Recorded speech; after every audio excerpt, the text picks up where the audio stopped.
Good evening.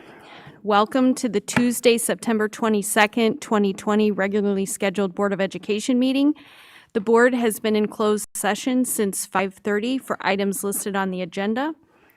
All 7 board members are present.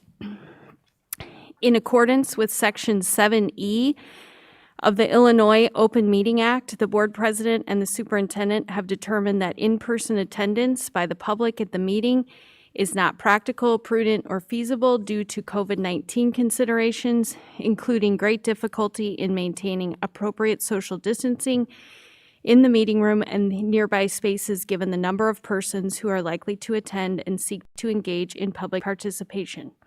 Public viewing and participation will be by electronic means by clicking on the video link in board docs.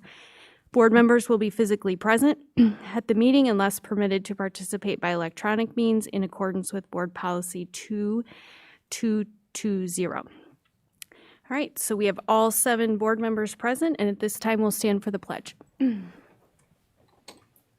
pledge allegiance to the flag of the United States of America and to the republic for which it stands, one nation, under God, indivisible, with liberty and justice for all.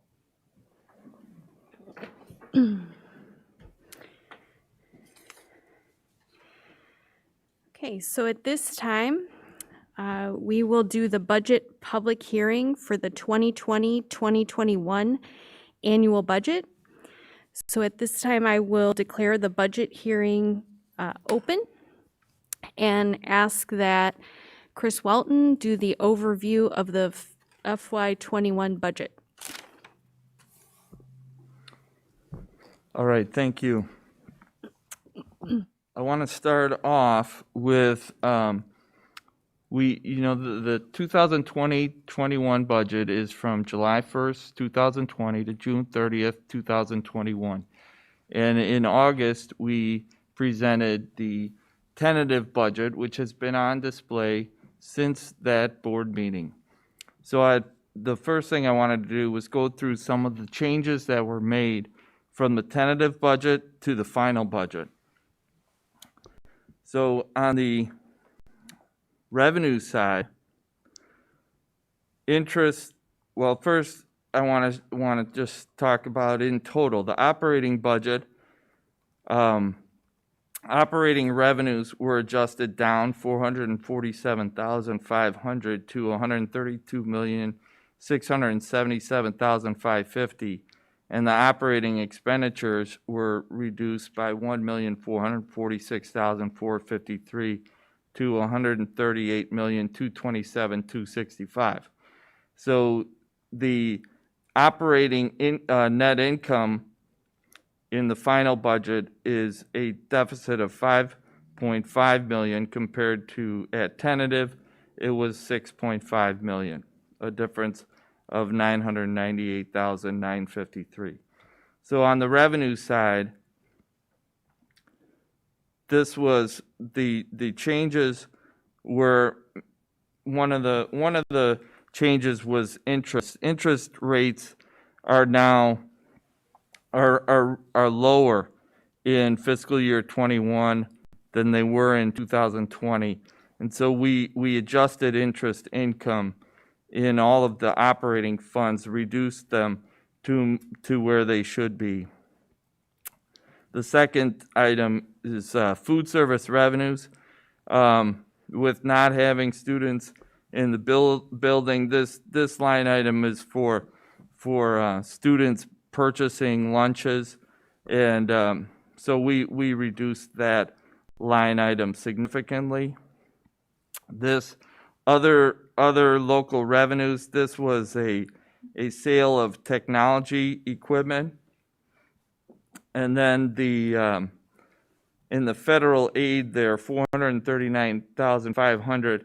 That's made up of a Medicaid reimbursement, $219,500, and a reimbursement for National School Lunch Program of $220,000. The way they're doing the lunch program is a little different now with in the current environment. So So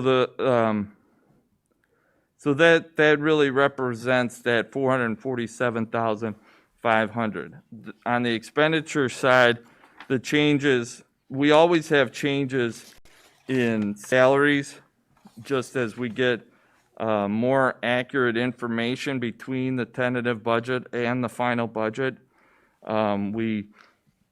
There's hiring that's going on, and so at the tentative budget, we are still using estimates. As we fill those spots, we get more accurate information. We also added the new administrative position for instructional technology, and we decreased lunchroom supervision, and we added permanent certified supervisors for grades 6 through 12, and we also decreased food service salaries. Similarly, in benefits, we start getting more accurate information towards the final and can put in the actual benefit amount. So that was a reduction of 152,248. And then as far as supplies, there was we reduced some of the food supplies in the food service program by 470,000. And then we had the increase in technology supplies that the board approved at the last meeting of 290. So that's a net of $180,000 decrease. So those are the changes that occurred between the tentative and final, which and here's another look at the summary budget. And the thing that stands out on this page to me is you see the operating other local revenue, or local revenue of 119,325,150. Of that amount, 113,286,800 is property taxes. And then on the expenditure side, you see that we have and 16 million in benefits. So the staffing cost, including both salaries and benefits, is 104 million of this budget. So those are the really large items in the budget. On the revenue side, it's property taxes, and on the expenditure side, it's staffing. But this 5,549,715 deficit in the operating funds decreases the operating fund balance, which starts the year at 63,404,530. That's a reduction of 8.75% with this deficit of 5,549,715. Then to go into a little more, the property taxes in this budget that I talked about, 113 million. This is an increase of 2.1%. There's some timing of collections in that figure. The actual 2019 extension went up 3.46%. So there's a little bit of timing in that. In the replacement taxes number, that replacement taxes frequently will fluctuate with the economy because it's from the state sales and income taxes of corporations. So the state estimated that the replacement taxes will decrease 17.4% this year. So that is why you see the decrease in replacement taxes. Last budget meeting, it was brought up, and we talked about it at the Finance Committee. In the prior year, 2019-20, you see it in the actual column, it's 277,364. That was very low because we did not have summer school this summer. We did not have summer camps or summer academic programs. So that's why that line was so low in 1920. And it seems like it's a big increase, but it's just that we're budgeting for summer school next year, hoping that happens. And it's last year didn't happen. So That's what that is. And you can see that food services is way down as well. As far as state aid, we had budgeted flat for the evidence-based funding. We're getting flat increase for evidence-based funding, but I had budgeted only 3/4 of the mandated categoricals. And that changes from each year. Some years you get more, some years you get less, but with the current situation in the state, I think that is what I was expecting, is 3 out of the 4 payments, so that is why that line item is down about $240,740 in the education fund is related to the 3 mandated categorical quarterly payments. So then on the expenditure side, you see the salary line here. It's hard to see obviously on the screen, but it's an increase of 6.2%. A lot of that has to do with the staffing, and in this line you can see that we had increased 8.67 certified staff to 713. You can see this is the big line of expenditures here, 62,581,643. That is the line where we have certified staff. And that we break that down here, the increase of 8.67 certified staff. You can see that we had 10.92 in the elementary school, and that's primarily in general education because of the increase in all-day kindergarten. Middle school, we had a reduction due to enrollment here, 7.38, but EL was up in the middle school and the high school, so we increased EL staff 2.97. And we increased the special ed staff at all 3 levels for an increase of 3.65 special ed staff. But overall, an increase of 8.67 certified staff. And this next slide is going to be tiny on the screen, but it shows that 713 certified staff was 615 back in the year that I started in 2011-12. Since then, we've increased 98 certified staff since 2011-12 to the current 713.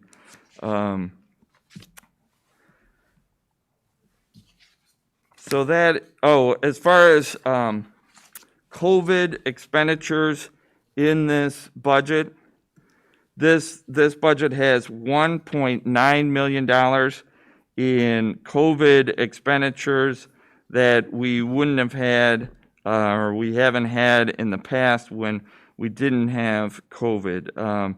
At the tentative budget, that was 1.5 million. It's gone up since then to 1.9, and some of the variances there is that we added permanent substitute certified supervisors of 400,000 for grades 6 through 12, but at the same time we decreased lunchroom supervision, which we had in there at the tentative budget. And then we also added the iPads and the headphones for 290,000 and reduced some 10,000 for mobile lunchroom equipment, which we aren't going to purchase. So it's a net increase of 385,000 of COVID expenditures from tentative to final, and at final it's 1.9 million. So that's really all I had for the budget presentation tonight. Okay, thank you.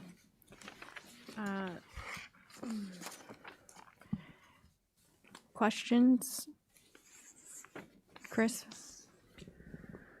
Thanks, Chris. I had several quick questions just to kind of run through. So first, I just was hoping you could break down the deficit that we have for the year between temporary and permanent expenses. Is that what you were trying to get at with the 1.9? I was. 1.9 million are the COVID expenditures. Okay, so if we're running a deficit of about, call it 5.5, 1.9 of that is due to COVID, so that we would hopefully that's temporary, and the balance we would have been running a moderate deficit budget absent COVID. Is that correct? Okay. Chris, when you talk about the COVID expenditures, are you talking just about the health and safety? And the reason I'm suggesting that maybe it's more than that is because of the resources, the increased resources and technology and other things like that also are associated with us trying to support the education process beyond just the health and safety. We did include the 290,000 that was approved at the last budget for iPads, and there were some other technology things that were also included in here. Okay. And the fund balance, is being reduced, but is still substantial. And I was hoping that you could just remind us what is the minimum cash that we need just to avoid needing to borrow to pay working capital. So the current policy is at 26% of expenditures. That was based on when we were including June taxes in the fund balance. The Finance Committee has talked about the 26%, and I think the Finance Committee thought that it probably should be closer to 30%, but 26% is currently in the policy, and the audit that's coming up is based on the change that we made is going to defer those June taxes, so that fund balance policy should probably be revised with since we are going to have the audit based on a change in accounting practice. Got it. Okay, but from a cash perspective, minimum cash for the district is probably what, $30 million or so, something along those lines, versus our our pro forma fund balance after running this deficit will be in the mid to high 50s. So let me just run a quick number on the 26% of the 138 million in expenditures.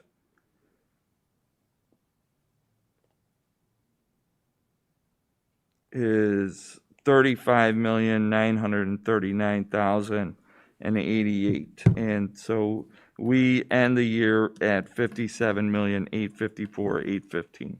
Got it. Okay.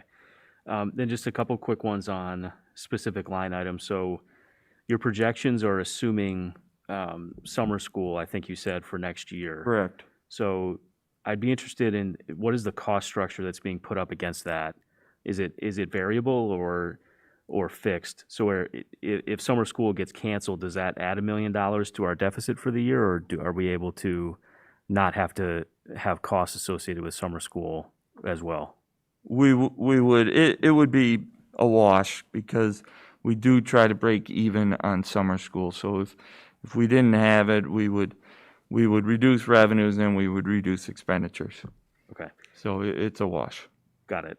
And then on benefit costs line item, since we're self-insured, I assume our benefit costs came down when elective procedures and various other things were shut down last year. So I don't know if that's true or not, but what type of inflation and benefit costs is baked in to this?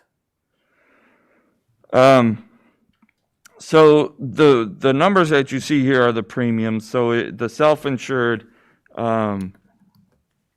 is a separate fund. We have a separate fund for self-insurance.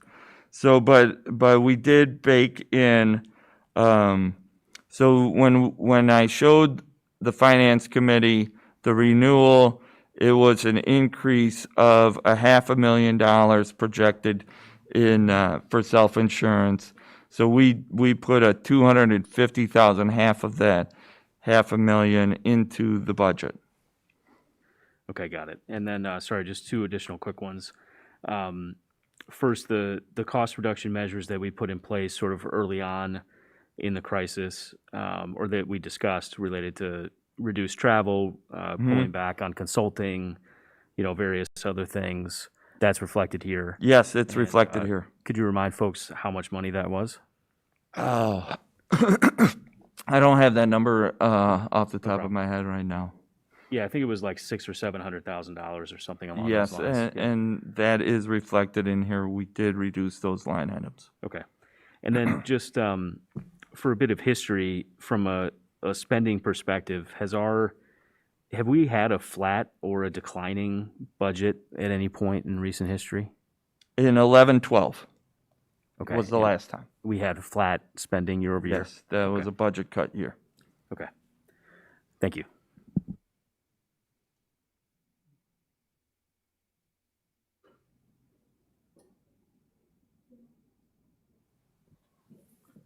Chris, how are property tax collections look for the second installment that was due on September 1st?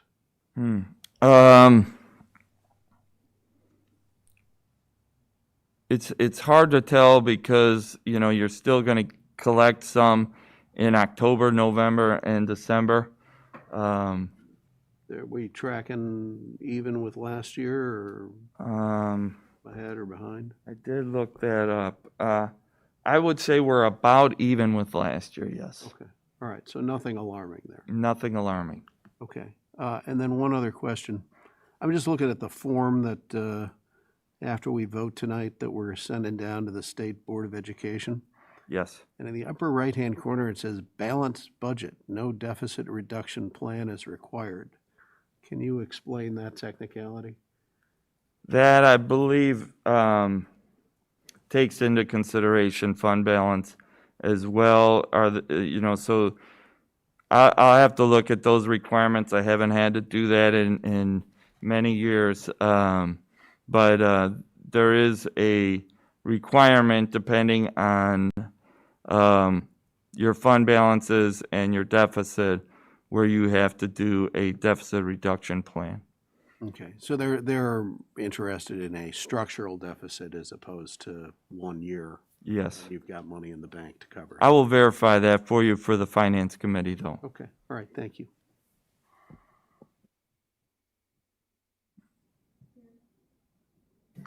So Chris, this budget is for this school year, 2020, 2021, correct? Correct. And the local taxes collected are the June and September 2020 local taxes collected. September and June. Yep, okay. September of 20 and yeah. June of 21. Thank you. Okay, great. And then can you give us a little bit more about the permanent certified supervisors for 6 to 12? Maybe Luke or Scott can help with that because that's a new group.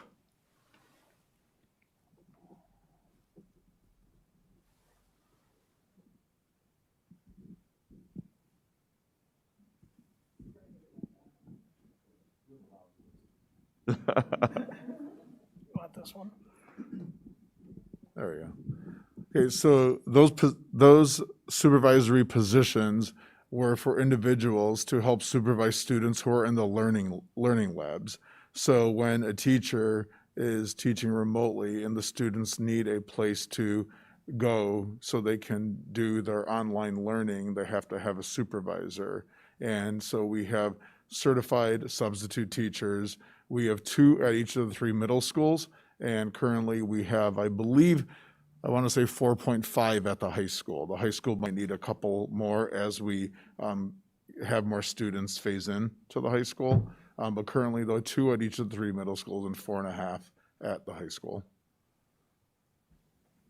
So it's really permanent certified subs, not supervisors? Do they just happen to be supervising the students? Their primary as they're- responsibility is to supervise the learning labs, but the building administration, they can utilize them for general substitute needs if those arise during the course of the school day. And the reason why they're permanent is because we're asking them to work for us during this COVID situation, and we need them full-time, basically. Correct. We need them as long as we have these learning labs and students, showing up to these locations. We need to make sure that we have a consistent staff member. We just can't have groups of 50 or less students sitting there unsupervised. Correct. Great, thank you.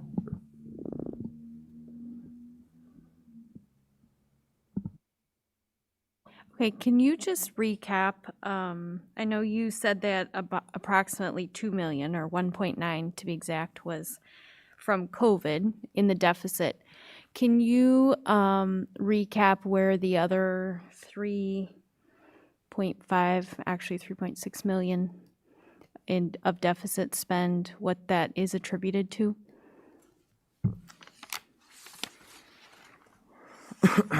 Please. Well, I think expenditures are outpacing revenues. The revenues, our biggest revenue source increase in this budget, property taxes is increasing 2.1%. On the expenditure side, you see that salaries are going up 6.3%. I think you need to keep the salaries and benefits aligned, the increase in salaries and benefits aligned with the increase in property taxes. Property taxes go up by CPI and new construction, and we need to keep salaries and benefits, because that's our biggest line item, in this aligned with that. We are spending more money in the operations and maintenance funds for maintenance than we have in the past. We used to spend $1.5 million each summer to maintain our facilities. This budget includes $4 million. So that's a lot more than what we used to spend in facilities. So that's another factor, I think, is that we're trying to improve our facilities at the same time. So I think the $4 million so you can see that line item as a transfer in operations and maintenance, because we transfer that $4 million to the capital projects fund in order to do the $4 million in capital projects that will be done over the summer. And Todd plans to bring a list of projects, which I believe his numbers are more than $4 million at this point, but for next summer, to the October 8th Finance Committee meeting. You just restate one more time. You talked about, so salaries, we had a 6.3% increase, benefits 3.4%. And so what does that need to keep pace with? Generally, our property taxes go up about this past year, they went up in the operating funds, 3.46%. I think, depending on this next levy, it could be the CPI is 2.3, and then you're gonna get, in addition to the 2.3, there's new construction, so that's another 1.2%, somewhere in there. So you're looking at 3 to 3.5% in the next extension. So generally speaking, CPI has been averaging about 2, new construction averaging about 1. Generally speaking, it's about 3% on the property taxes. State funding, I have concerns about moving forward. I definitely wouldn't project an increase. In all likelihood, if I had to project state funding right now, I would project a decrease. but that's about 7 or 8% of our revenues. But the biggest revenue by far is property taxes. Okay, thank you.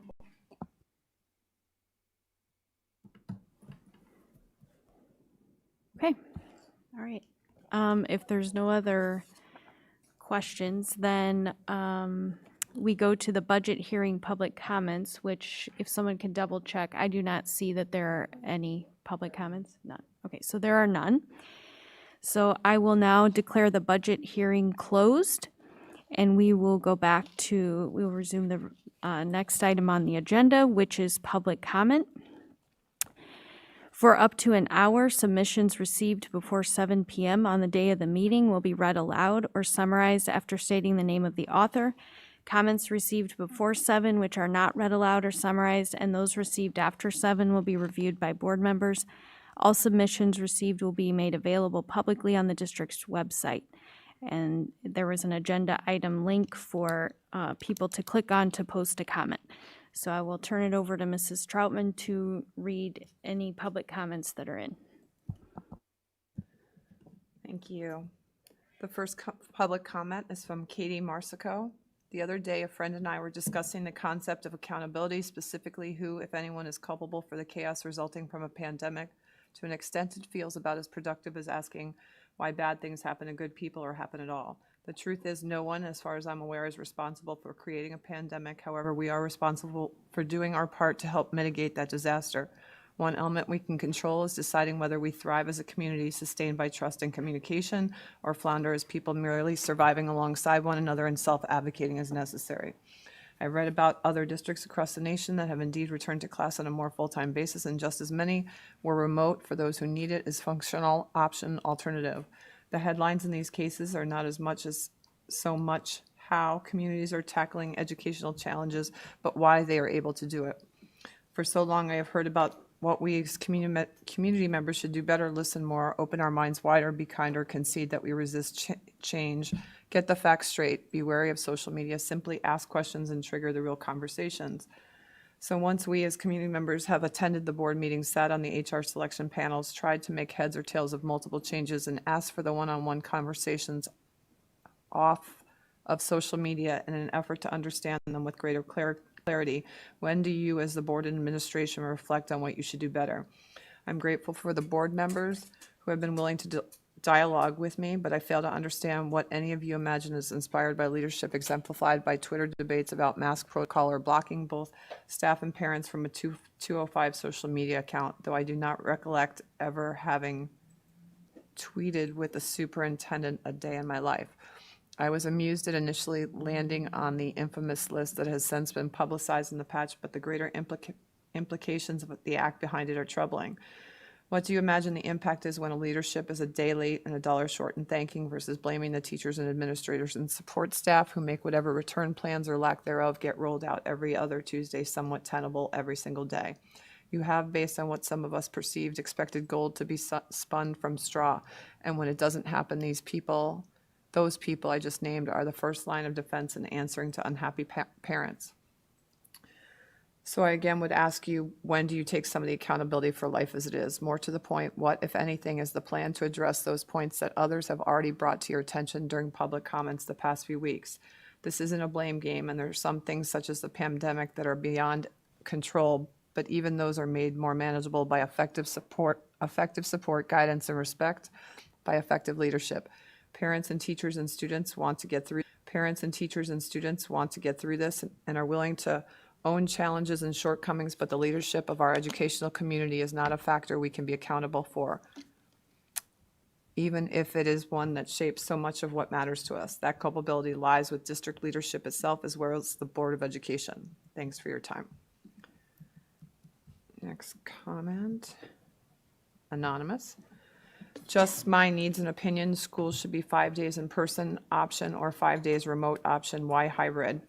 I need to be able to work and my kids need to be able to learn in school. It's that simple, and I cannot work from home, and I cannot afford a tutor, nanny, private school, cohort, pod, supervised e-learning, or any of the other options that others are partaking in.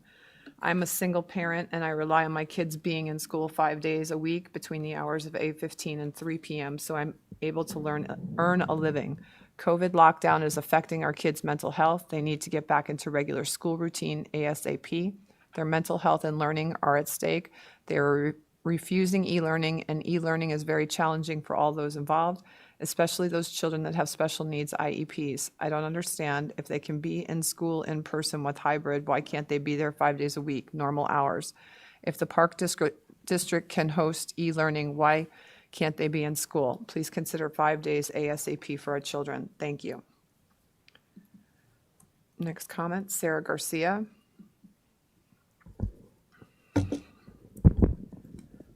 Sorry, request.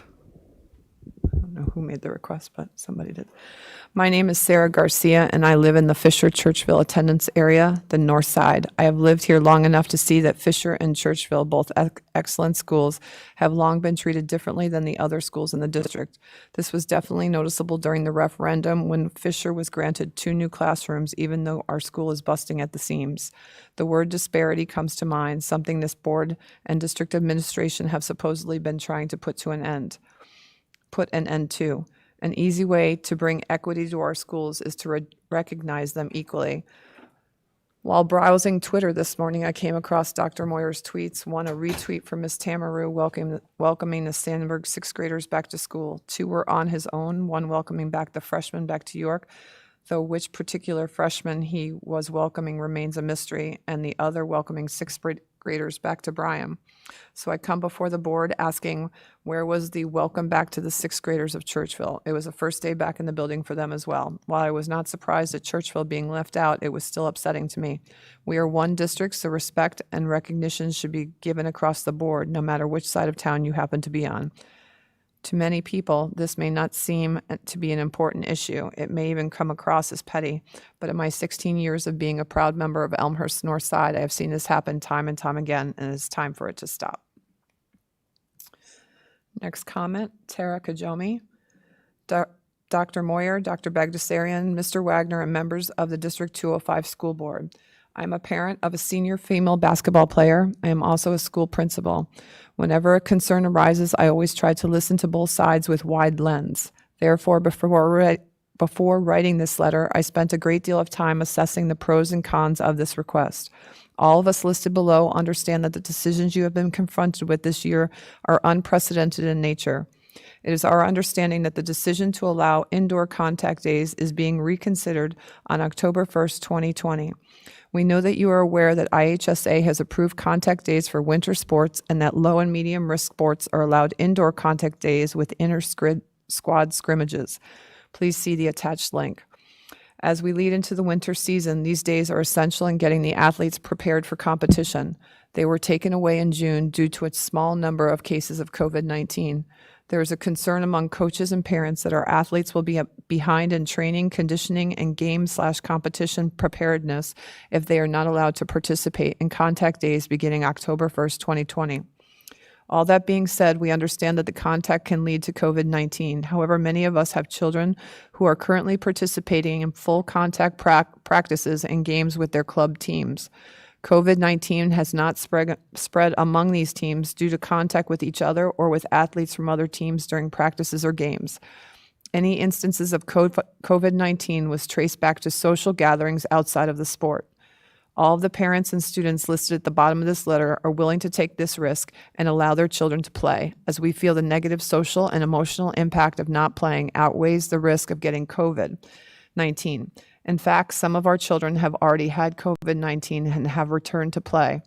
They will tell you that playing is worth the risk. All of you are parents and many of you are former athletes, so you know that keeping kids engaged in sports and activities increases their motivation in their studies and keeps children from making unhealthy choices. Being active promotes overall positive physical, mental, and emotional health. We urge you to allow these athletes to participate in the 20 contact days in order to begin preparing for the winter season, and we also ask that you allow inter-squad scrimmaging for low and medium sports. Thank you for your time. Tara, Eric, and Caitlin Kajomi, Laura, Joe, and Grace Maniola, Dana Kircher, Mary and Chris Wagner, Jill and John Hansman, Sally and Patrick Levins, Christine and Mike Juniman, Eric and Pietro Carrillo, Barry and Molly Rosenstein, Tara and Art Rainier, Craig and Kathy Meyer, Matt and Karen Toole, Scott and Beth Malaga, John and Vicki Julian, Tyler and Dawn Wheatland, Pat and Abby Cole, Jim, Christy and Sarah Kesslering, Christine Hendrickson, and Janet and Neil Dougherty. Next comment, Jennifer Nelson. Thank you for all you're doing to help our kids safely resume in-person learning. I trust that this is a fluid plan that is reevaluated frequently to meet students' needs. As a parent of elementary students, I would like a transparent plan to increase or modify in-person learning as needed based on criteria, data, and student needs. Waiting until Phase 5 is not a plan, as there is no guarantee that will be coming anytime soon, possibly for months to years. I encourage the board and our administration to be creative and flexible. Learning at school for 2 shortened days and at home for 3 days is not going to lay the successful groundwork for our early elementary learners. This is a crucial time, a time they develop a healthy relationship and love for school, teachers, peers, routines, etc. Our community has the luxury of data and success stories at countless private schools and daycares that are safely seeing students return in person. If they can do it, we can too. Although I know you've heard every suggestion and scenario 1,000 times, I again want to propose that the next phase be that K through 2 students go to school for 2.5 to 3 hours per day for intense core instruction. These students can be seen in the AM or PM and then use the other half of the day for asynchronous learning. We need to beef up our instruction and good use of time for K through 2. This time in a child's life is crucial for brain growth and development, as well as developing a love of learning. Sitting in front of a computer screen for 5 hours daily is not a healthy experience for children, does not foster important relationships with peers and teachers, and can impair emotional development. Every taxpayer in Elmhurst has a stake in this game, so let's open up a dialogue about our next steps for improving our educational experience while keeping our children and educational staff safe. Thank you. Next comment, Tara Rainier. I wanted to thank the Board of Education and Dr. Moyer for listening to all of the feedback over the last few months and doing everything in their power to allow Elmhurst parents choice for their children, whether in-person hybrid learning or entirely remote learning. I also want to thank all of the administration and teachers who are behind all of the efforts to provide in-person learning as well. For those of us who choose to send our students to in-person learning, it is not lost on us that we are one of the very few public school districts in our county that have this option. I am very grateful to all of you for listening to the CDC and the IDPH that in-person learning was a safe and viable option for those parents who wanted it. I have a son who has an IEP and has just completed his 6th day of in-person learning at York. Being a teenager, he is not one to say much about anything going on in his life, but he did say that he really likes to be at York. He has not hesitated once to head into school each morning. In fact, he's up earlier each day than any day he had to log on to Zoom. He said it feels good to be up and out of the house at a decent hour and that being in school is so much better for him in terms of creating a routine. At home, if the teacher gave breaks, he quickly got on his phone or took a nap until the next Zoom session. At school, he's able to talk to the teacher in person and establish much more of a relationship than he can through his computer screen. Even after just 6 days, you can tell he's getting to know the teachers better by being in person. At home, when the Zoom sessions were paused or completed for that period, that's that. When in person at school, he is still in that classroom and interacting on a personal level with the teacher until the bell rings. He comes home each day with a more upbeat and positive attitude than he had during any day during e-learning, which is excellent for his mental health as well as his academic motivation. I appreciate that you fought and figured out a way to start getting kids back into our schools. I know the uphill climb is not over, and I highly encourage you to keep going. I have one more son who's still waiting for his week to start at York. He is jealous each day when his brother gets to leave for school, and he is stuck at home with daily internet lags, whether on our side or the school side. If parents do not want their kids in school to attend in person, that is their choice.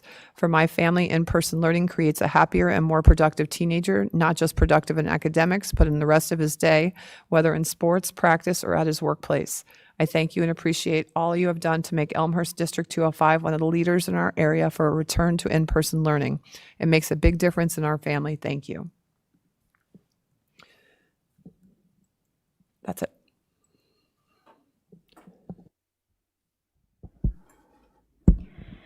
Okay, thank you. All right, next item on the agenda is approval of board meeting minutes.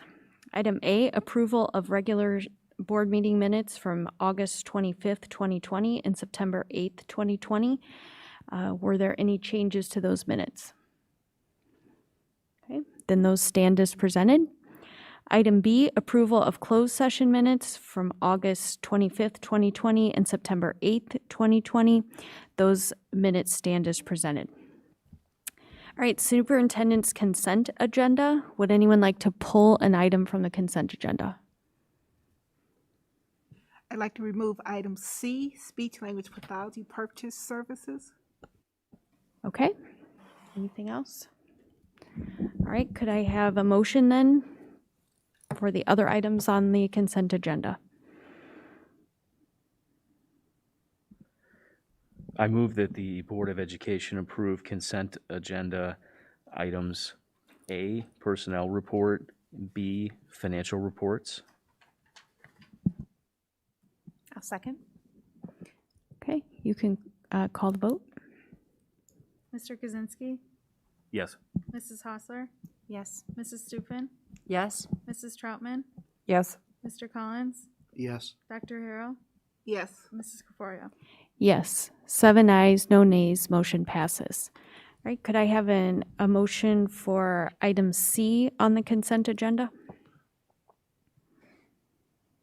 I move that the Board of Education approve the contract agreement between Therapy Care Ltd. and Elmhurst CUSD. I second. Okay, questions? Discussion? Dr. Harrell? Yes, I was wondering if we could just get some background. I don't recall of seeing the speech language services on agenda before, so I'm wondering if you can get some background on this, please.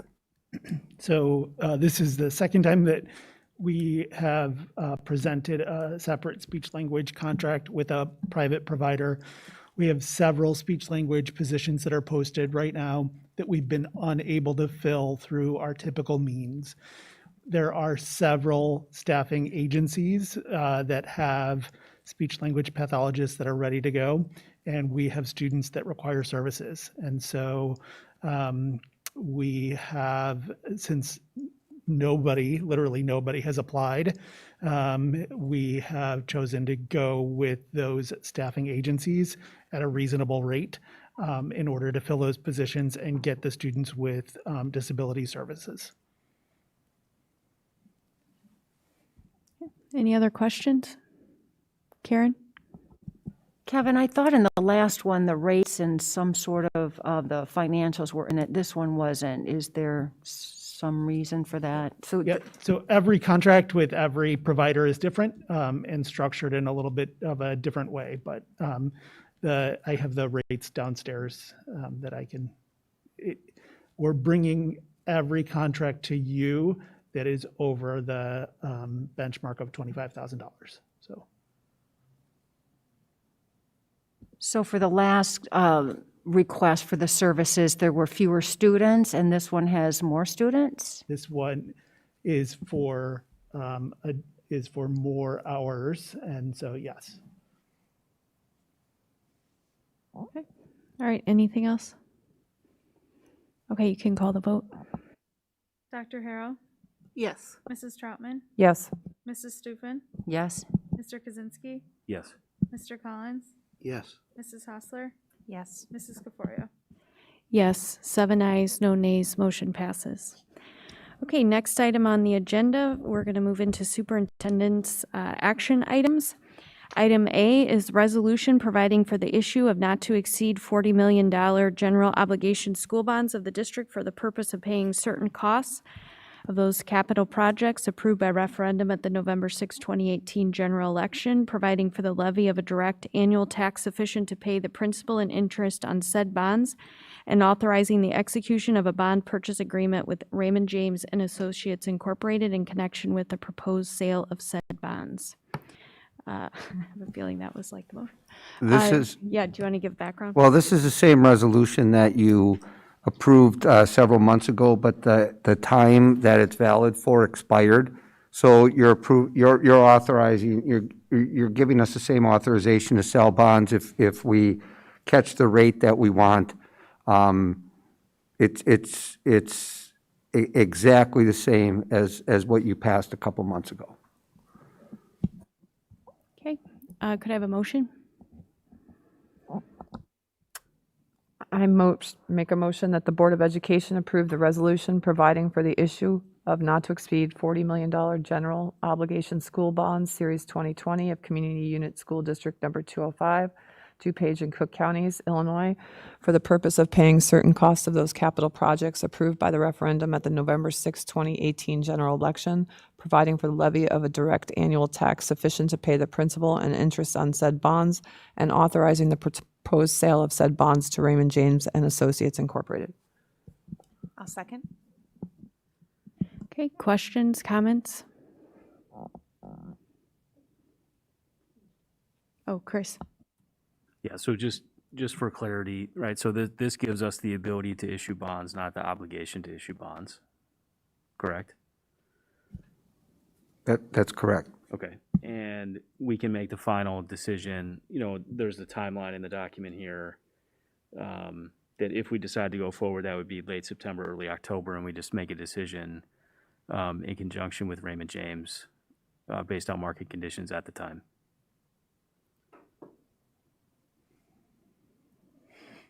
Yes. Yes. Yes. Okay. Correct. And Yeah, then, I think it says that we would do the bond sale on October 6th. right, and I'm just making the point clear that we're not locked into doing that. That's if market conditions continue to be favorable for us to do so. That is correct. Right, okay. And then I was hoping you could just discuss abatement and kind of what that means, the schedule for when that, would be approved by the board, because I know there was discussion at the Finance Committee meeting about abating the tax increase that would come from issuing bonds earlier than expected. And that's important to me that be at least considered by the board at the time. So I was hoping you could just, provide a quick overview of what that is for folks. I'm wondering, Chris, we're going to have a Finance Committee report later. I'm wondering if that is pertinent to this particular motion, or if that's something that we could discuss as part of the Finance Committee report. I don't have a problem if we talk about it now. I just, because we have another item on the agenda, I just want to make sure that your question is actually pertinent to this particular motion. I mean, I see the relationship, so I understand what you're doing. I mean, I it's think fine. Elizabeth had said that the latest possible time would be February, that an abatement be approved. However, probably the best time would be at the same time as the levy is approved in December. Okay, got it. And I'm fine supporting the motion. I just because we're not locked into anything, just the abatement being approved is very important to me and how I think about this from a financial standpoint. So thank you. And just to clarify for people listening, there was a Finance Committee meeting Tuesday? Was it Tuesday? What was the date? Okay, I'm a couple weeks. September 9th. And abatement and the bonds and all the supporting information is in that, on that live stream recording, and also in that part of board docs. Any other questions? I just wanted to, I know that if we decide to do this and move forward with this, then construction has to be done, projects would have to move up in date, is that correct? We don't have to use this within a certain, Yes, we have to spend this money within 3 years of issuance. This money would go towards Lincoln and Field. So part of it would be, most of it would be Lincoln, and then the last like 9 million or so would be Field. So it will be within 3 years that we spend this money. Perfect, that's all I was asking. Thank you.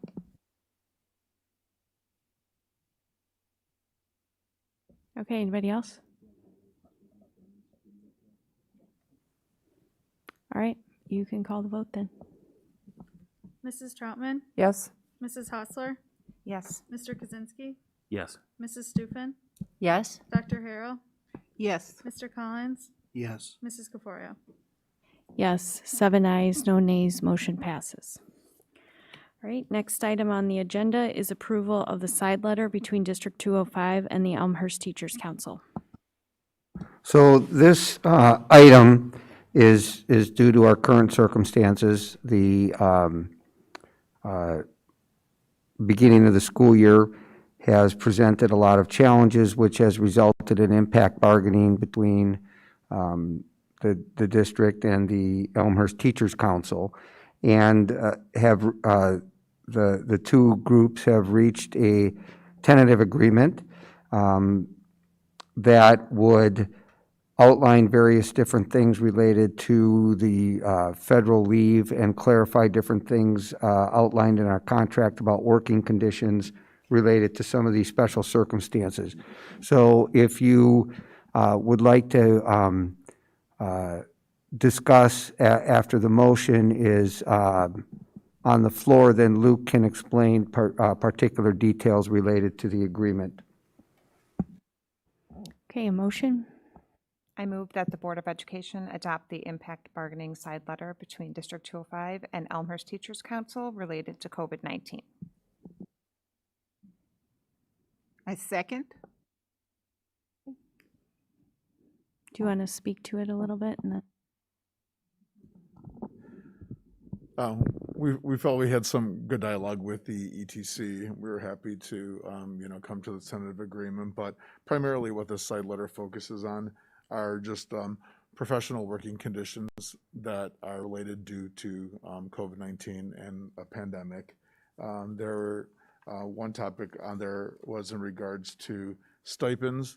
The next section was in regards to sick leave, which is primarily a part of the federal law of the FFCRA leave provision that we've already been implementing in the course of this school year. And then the last section was just, again, in regards to teacher safety due to COVID-19.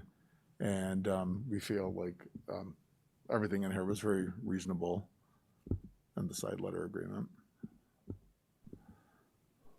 thank you. Any questions? Chris? Are there any items in this side letter that would inhibit us if we continue to make progress in getting our kids back into school? No. Okay, thank you.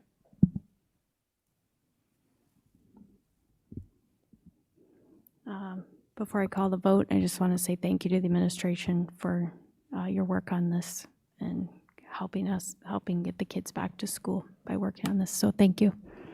All right, if there's nothing else, you can call the vote. Mrs. Hassler? Yes. Dr. Harrell? Yes. Mrs. Stufen? Yes? Mr. Kaczynski? Yes. Mr. Collins? Yes. Mrs. Troutman? Yes. Mrs. Gafforio? Yes, 7 ayes, no nays, motion passes. All right, item C, approval of the fiscal year 21 budget adoption. So we had the hearing, so you saw the information. We recommend that you adopt this budget for this fiscal year as recommended. And the deficit spending is we don't take that lightly, and we plan to approach the Finance Committee and have a discussion with the board as we move into planning for next year and analyze our fund balance to make sure that we can make appropriate corrective measures going into the next school year if the board would like to see some structural adjustments or other adjustments to expenditures as it relates to ensuring that this is a singular one-time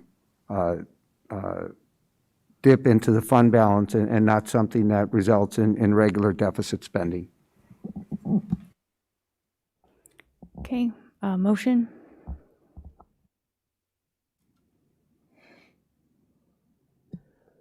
I move that the Board of Education adopt the budget for fiscal year 2020-2021 as recommended, and that the President and Secretary be authorized to enact the resolution and certificate of authorization. A second? Comments, questions? Okay, you can, oh, Chris. Just a comment, and I do know, and I think it's important for folks to hear that our administrative team certainly does not take the deficit spending lightly, and I can see that in working with you all, and I appreciate that. And I think our taxpayers appreciate that as well.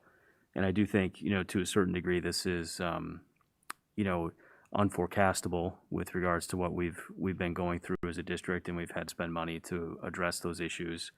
And certain portions are elective in terms of our choice to invest additional capital in our physical properties. So I do support the budget this year.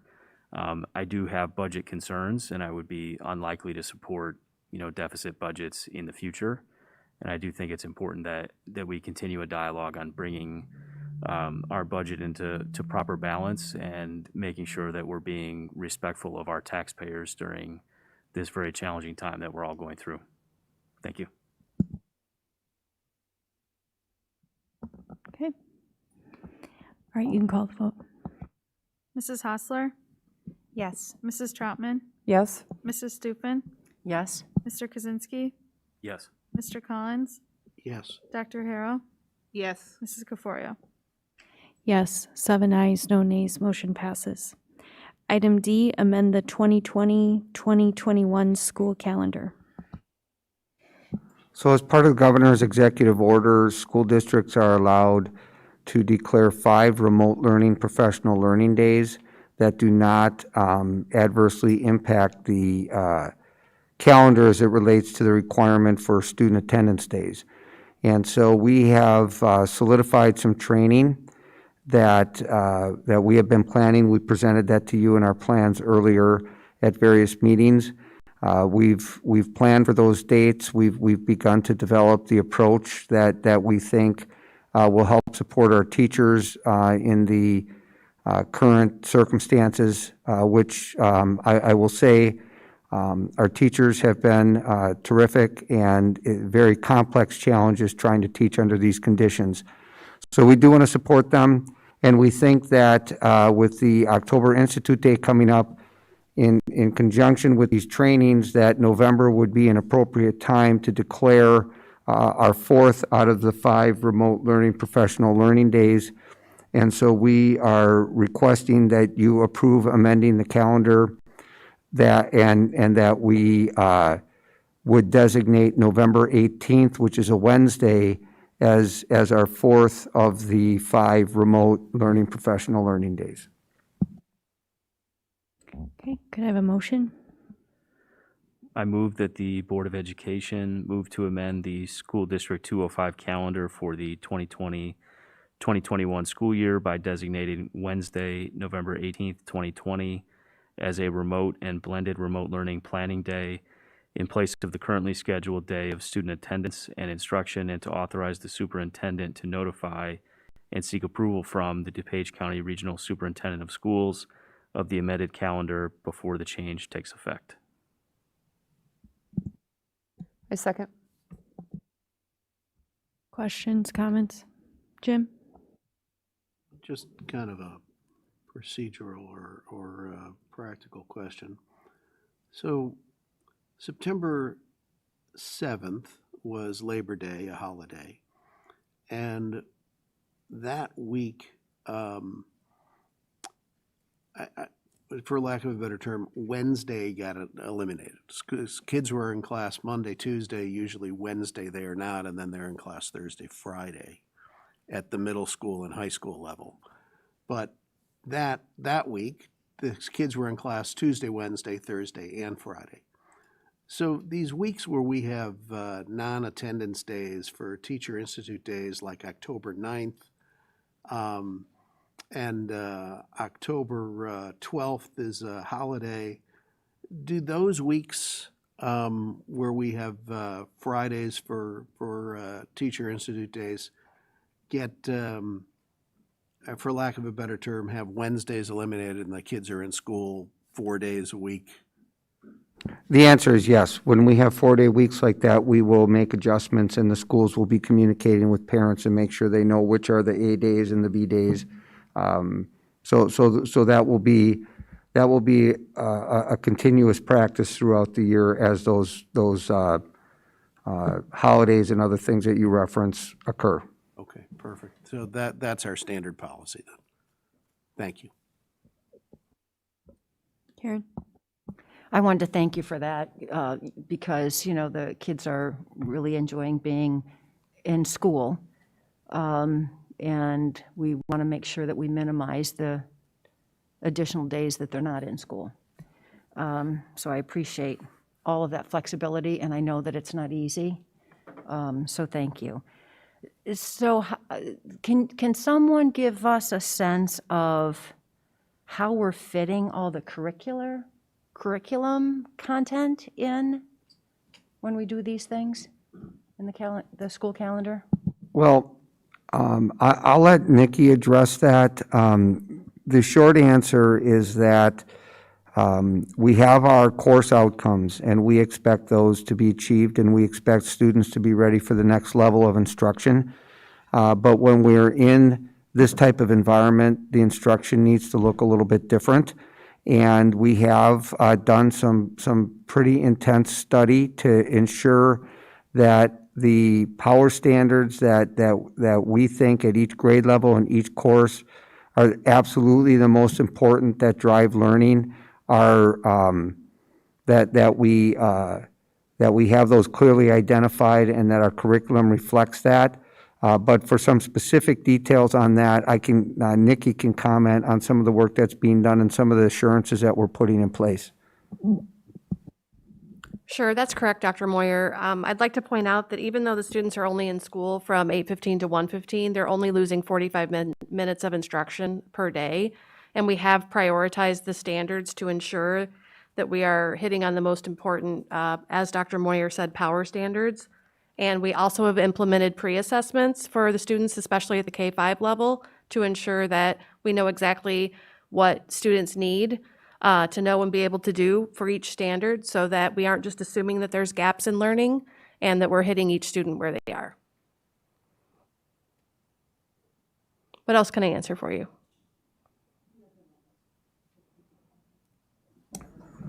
Well, Scott, do you want I to think speak to? I think that some of that is similar, but if Nikki, if you want to elaborate on 612, or if you want to, Scott, if there are a few things you'd like to add then? So this is part of the reason we need the October 9th Institute Day. One of our modules we will focus on is called Planning Instructional Units for Distance Learning.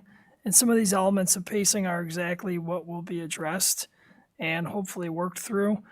But it does look different, and it looks extremely different on the teacher lens and definitely on the student side as well. So we're working through it and trying to adjust as much as we can. Some of the work that Nikki pointed out with priority standards is going to help with that. But our priority right now is relationships and building some of these new classroom norms that exist. And then as we move forward, we can, continuously build out that curriculum change. But hopefully the module on the 9th will help us through that too.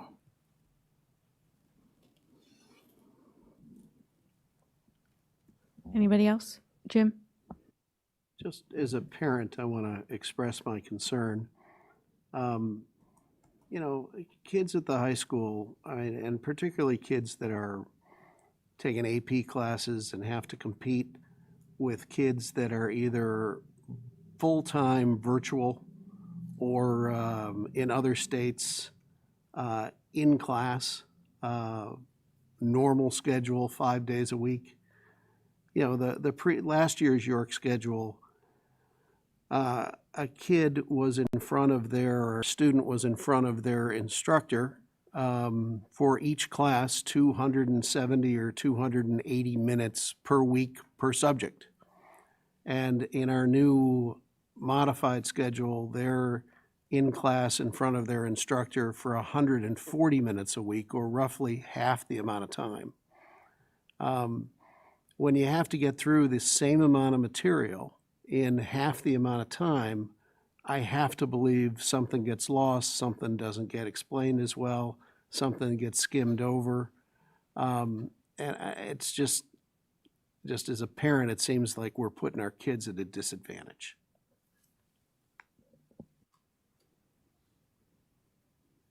Yeah, I mean, it looks different. The whole world looks different right now. I mean, last year was 238 minutes a week, 4 days of 50 minutes each period, and then 38 minutes on Wednesdays. This year we have 170 minutes a week, and then there is intended to be daily check-in time in the afternoons. But I mean, I won't short-sight it. It looks different. Whereas the whole world actually doesn't look different, because if you're in a different state than Illinois, there's a lot of states that are in school full-time with that full number of minutes, which I think you were reading middle school. At the high school, it was 270 or 280 minutes, say 54 or 56-minute class period times 5 days a week. It's 50 last year, 50 minutes a day, 4 days a week, and then Wednesdays are 38 minutes. That was the old schedule. Okay, all right, got it. So I mean, there is a gap. I mean, it's definitely there. I mean, it's I don't know what else to say about it. I mean, we have to continuously work through it. I think we're doing the best we can right now, getting them back in. And I think that's where the priority was, to get them back in and then, work it out to the best that we can. I mean, I share the same sentiment. And I think that we are doing what we can at the moment to try to get kids in school. I think we're further along than other folks in our county in that regard, and I think that's a good thing. But it is less time, and I think that has implications for lots of things. It has for kids learning. It has implications for families and their ability, to earn income and work. And it's got to eventually flow through to budget, right? If we're just simply providing less service to families, that has to have budget implications as well. And I just hope we can continue to move the ball forward and just a continuous improvement process as we go through this.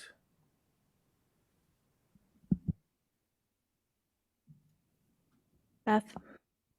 I just had one quick thing for Bev. I know as we're moving back into the hybrid model and different schools look differently and different weeks look different, and you have the A and B groups, and then we have some days where we don't have a Wednesday. Is it possible to just have that, I've seen calendars where it lays it out nicely, which groups are going in on those weeks that are different. Is it possible to have that weekly calendar front and center, maybe on the school pages or somewhere on our website that would be easy for parents to find in, so that they can just keep track of who needs to be where, when, I guess?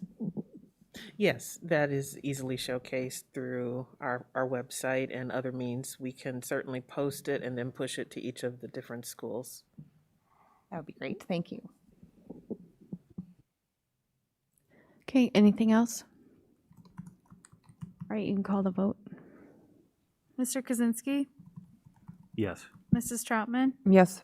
Mrs. Stufen, Yes? Dr. Harrell, Yes. Mrs. Hostler, Yes. Mr. Collins, Mrs. Caforio. Yes, 7 ayes, no nays, motion passes. Next item E, approval of resolution of the Board of Education transferring money from the Education Fund to the Debt Service Fund.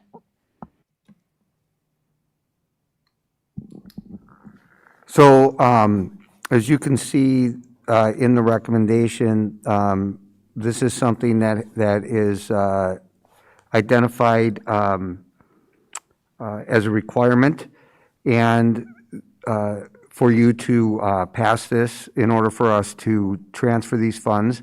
And the rationale behind this is this will pay for technology leases. That is why we are doing this. And we can explain to you any specifics after you call the motion, but this is something that we do on an annual basis. Okay, motion? I move that the Board of Education approve the resolution to transfer money from the Education Fund to the Debt Service Fund for the purpose of payment of technology leases. I second. Questions, comment? Okay, you call the vote. Mrs. Hostler, Yes? Mrs. Stufen, Yes? Mr. Kaczynski, Yes. Mr. Collins, Dr. Harrell, Yes. Mrs. Troutman, Yes. Mrs. Caforio. Yes, 7 ayes, no nays, motion passes. All right, next item on the agenda is F, approval of resolution authorizing reduction in force of educational support personnel. So as it relates to the COVID crisis, our revised schedule, we will not be serving lunches. And because of the current state of affairs and the current regulations that are put on us by the state, we do not anticipate being able to return to that traditional model in which students are eating lunch at school anytime soon. And so we are recommending that the board authorizes this reduction in force of educational support personnel, and this is related to our food service operations. And again, if there are further details that you would like addressed, Luke would be able to do that after we call the motion. Could I have a motion, please? I move that the Board of Education approve the resolution authorizing reduction in force of educational support personnel. I'll second. Okay, questions, comments?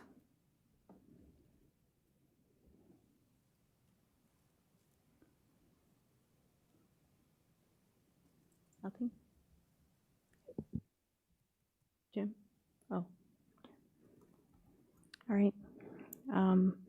Well, before I call the vote, I just want to say that it is not lost on us that these are people, and we know they're people that want to come and do their job, and due to a crisis, we have to make the decision to have a reduction in force, and I just think it's important that they know that we realize that there's people on the other side of this decision.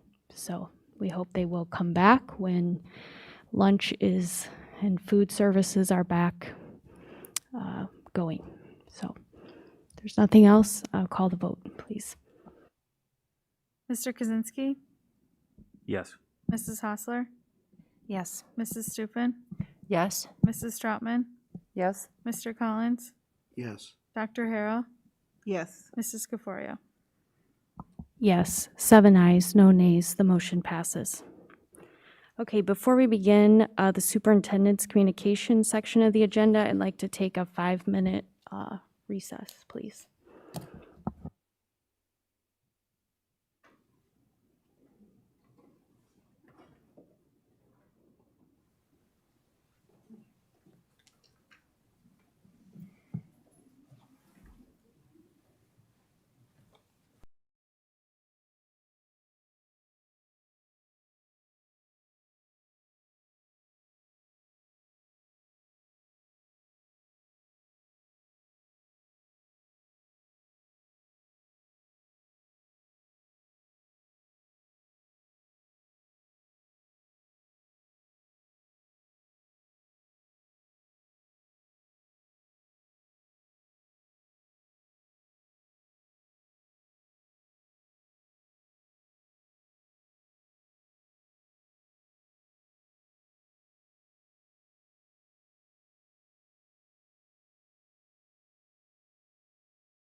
Okay, moving on in our agenda to superintendent's communication.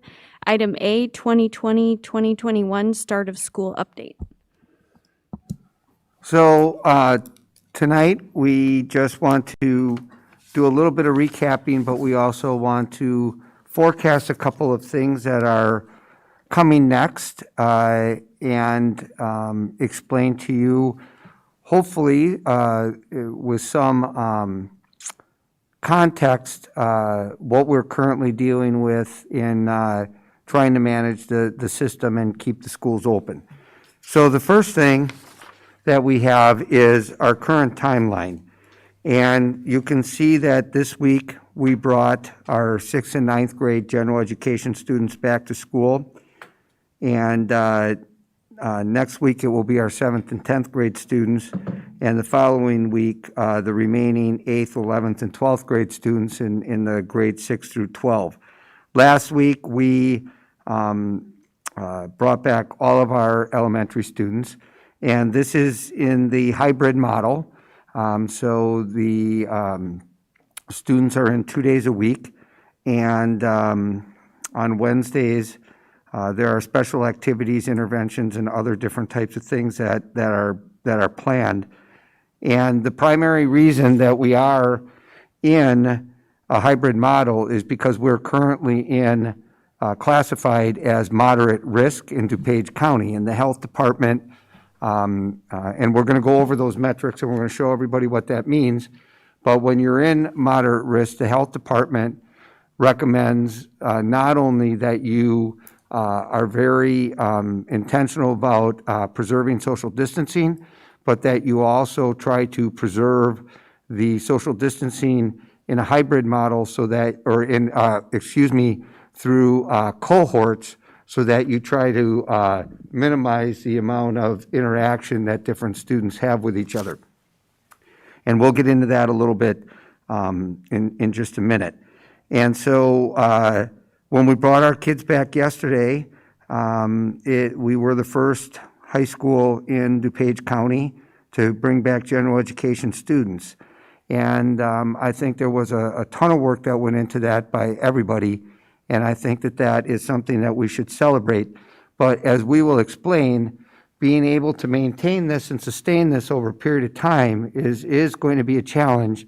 And we have to keep people healthy in order to do that. And so the decisions that people make outside of school are going to be just as important as anything we do while the kids are here, if we're going to be able to sustain the continuity of education and have the people to staff our buildings. So it's good news, but as you'll see, it'll be a lot of work to be able to keep this going. So since our last meeting, we wanted to run you through or remind you, I guess, of some of the different things that we've been doing as we continually adjust and try to improve our operations. So we have been working on revising what the day looks like on Wednesdays at the middle school level. And Scott can address that. If you would, just give them a little bit of flavor for a couple of the adjustments that they're working on there. Sure. So the previous Wednesday schedule had an optional half of the time for each period for the first half, and then a second half of the period was for invite based on student intervention needs. We have shifted that so that first half is required time. So now what that means is if I'm a sixth grader on a Wednesday, I have the same schedule that I would normally have, where I have to check in with my class, participate in my class for the first half of the period, which may be anywhere from 15, 20 minutes to 30 or 35 minutes. And then that second half, certain students are being invited back in from that class, either small group or individual basis for specific interventions.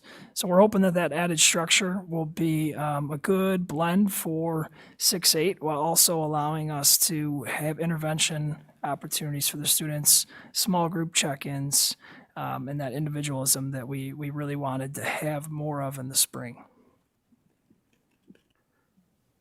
And then the next item, the self-certification, we have our daily reminders. Some of you have been getting those. I personally have appreciated them. They help me. So, but we get the reminders out for people to self-certify, and I've been at the buildings in the mornings, and I've been impressed with the systems that people have put in place. And of course, sometimes the first day or two is a little bit not quite as smooth.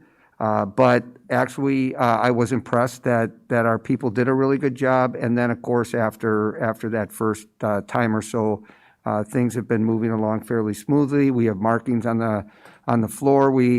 On the grounds. We have different systems for people to go if they forget to self-certify. I've been impressed with what I've seen. I think they're managing it well. RJ can, perhaps explain a couple ins and outs of that.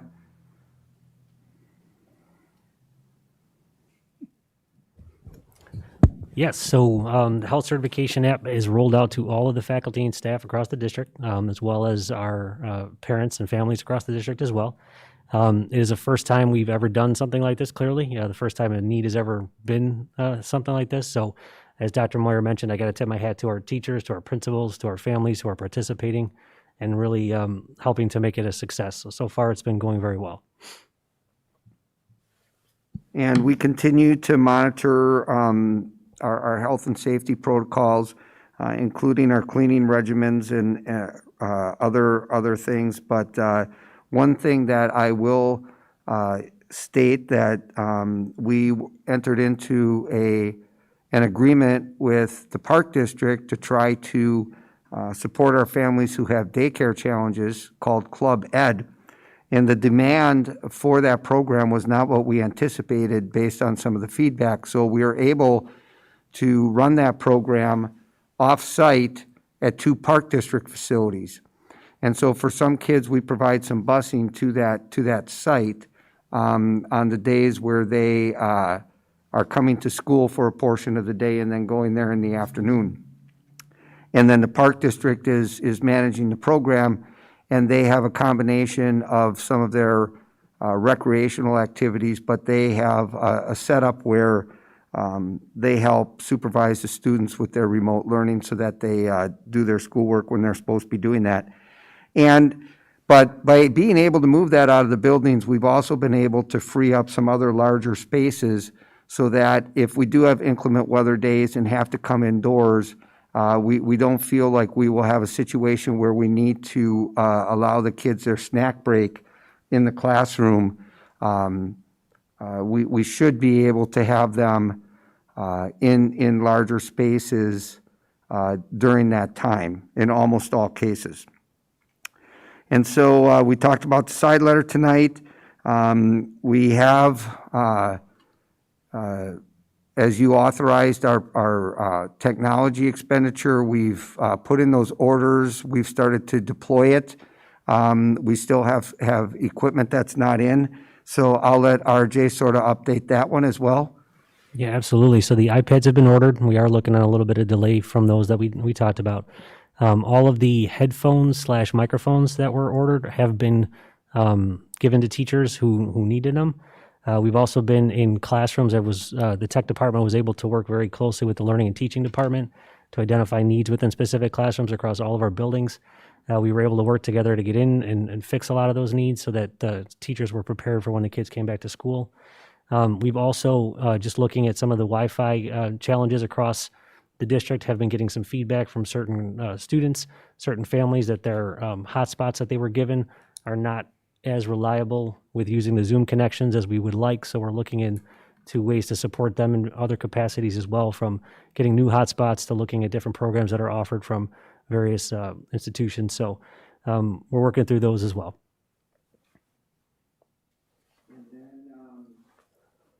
Then the 20 contact days that the IHSA has allowed, we have begun that for swimming, tennis, golf, and cross country. The boys and girls sports that are operating. No, it's actually not it's not girls, it's boys soccer. Football. Oh, yeah, no, I was saying, that's where I screwed up. I was saying the fall sports.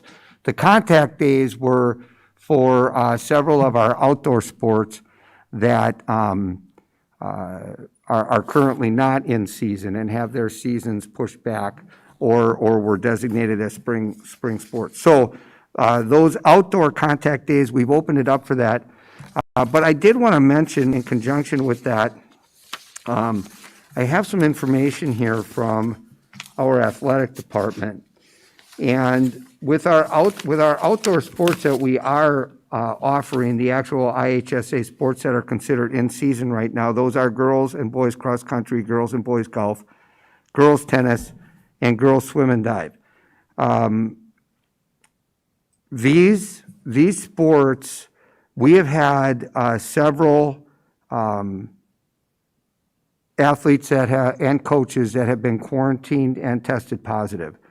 So right now we have had a total of 208 athletes and 6 coaches that have had to go under quarantine, and we've had 13 athletes and 1 coach that have tested positive.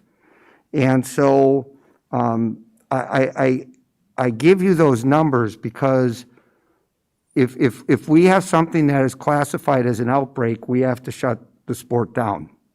And I just want to reinforce what I said earlier, is that we're doing everything within the scope of what's allowable now to try to provide all of these opportunities and as much in-person learning for students as we can.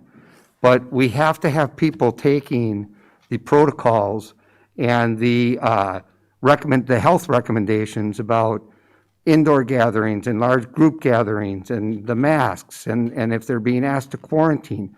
If people don't do this, we will not be able to maintain and sustain our programming. It's just really critical that people understand that.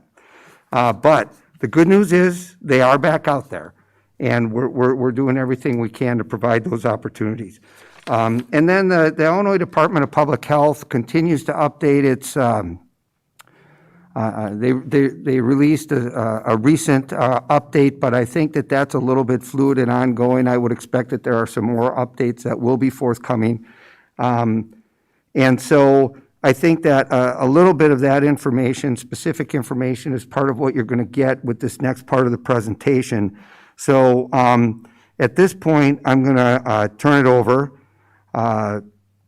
to Marianne and Kevin and Bev, who have been working on developing a COVID-19 dashboard that we will make available and update weekly so that the community has the information about what's going on locally. And I will let them take it at this point. Thank you all. The COVID-19, Open D205 COVID-19 dashboard really is the outgrowth of several conversations and wanting to make sure that we're being transparent and open with our community and giving them the latest information, updated or will be updated on a weekly basis. And really, it is a way for us to take our internal conversations and put them out and show and help the public understand the dialogues and things that we've been going through. So with Kevin and Marianne, we sat down and said, what can we share, how can we share it, and how soon can we do it? And within about a space of a week and a half, we worked diligently and it is ready to launch. And after we reveal tonight, we will certainly be embedding that into our Open D205 microsite so that we can keep it public facing and again, updated on a weekly basis. So from there, Kevin, I think that's a good place to start. What Dr. Moyer was talking about a little bit ago is the importance of people taking everything seriously. And I think that the numbers bear out the seriousness of actually the issue. And so I don't think that there is anybody in this room who doesn't, if I had my druthers, I would want every student in this district back in person, full-time, 5 days a week. And in fact, I would want them back 8 hours a day, 10 hours a day. I want this full experience. I haven't had an Elmhurst experience yet. With these numbers and with the current metrics that we will show you in just a second, that is not possible. We have situations across the district. First of all, we have had to date since middle of August when athletics started, 6 staff members who have tested positive for COVID. We've had 17 students who have tested positive for COVID. As a result of that, 93 staff members who have had to quarantine or who have been symptomatic for COVID. And so we've combined those numbers because of the fact that those are people who are not able to be in person for work with us for days on end. And so you can understand the staffing challenges that presents to us. You'll recall from my presentation a couple weeks back what that actually looks like then. Over on the right-hand side, in the lower right-hand side, is the number 356. Dave talked a little bit earlier about the number, I think it was 208. The vast majority of those are athletes, and that's our smallest portion of people who are in our district right now participating.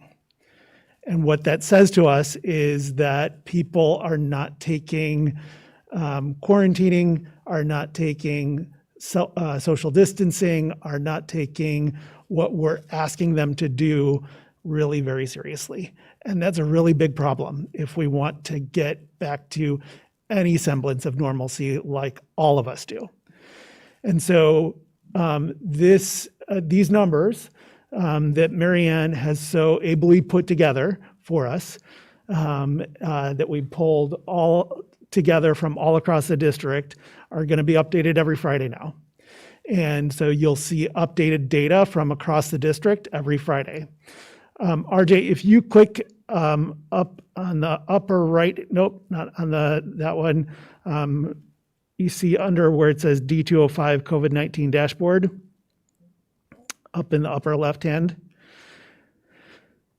There you go. Yep, you can switch the metrics. So this is the DuPage County COVID-19 metrics. And so this is actually what DuPage County and the state actually uses to measure what we are in for moderate, minimal, or substantial transmission.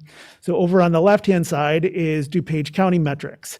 And these are always done a week behind. So these are a week old already.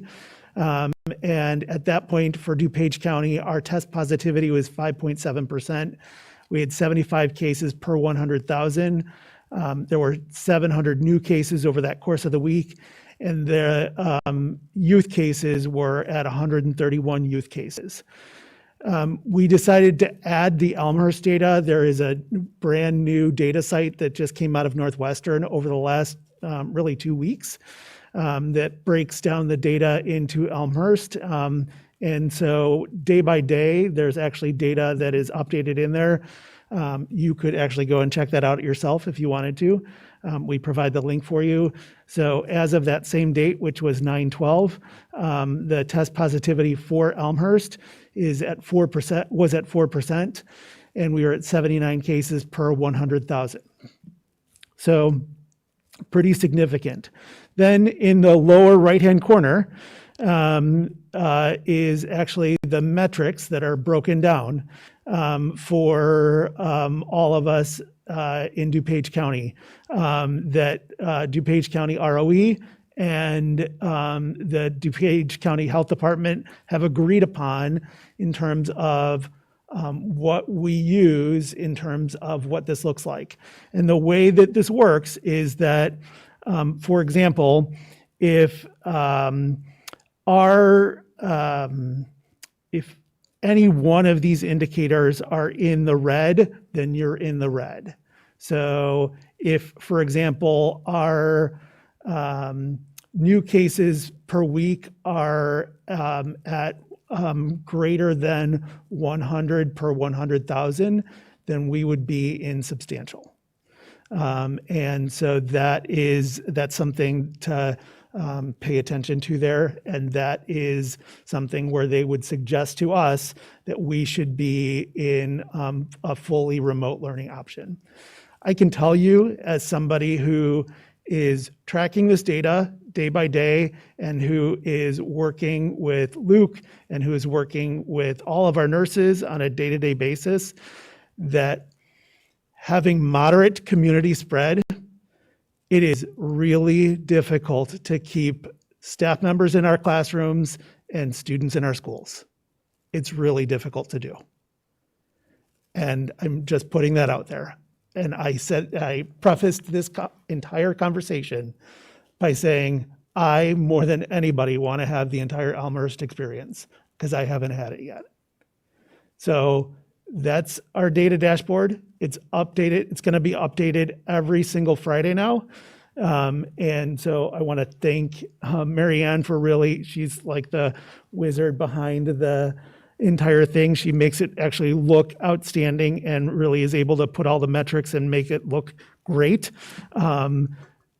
We have actually worked together a lot on this. So I just want to point out too, we thought it would be helpful to put the local Elmhurst data up there, but we do recognize that our district includes portions of different zip codes. But because the majority of our district is Elmhurst, we still thought it was helpful, and there was no way to really access that site to break out the other stuff. So we did choose to put that in there, knowing that that doesn't reflect our entire student population.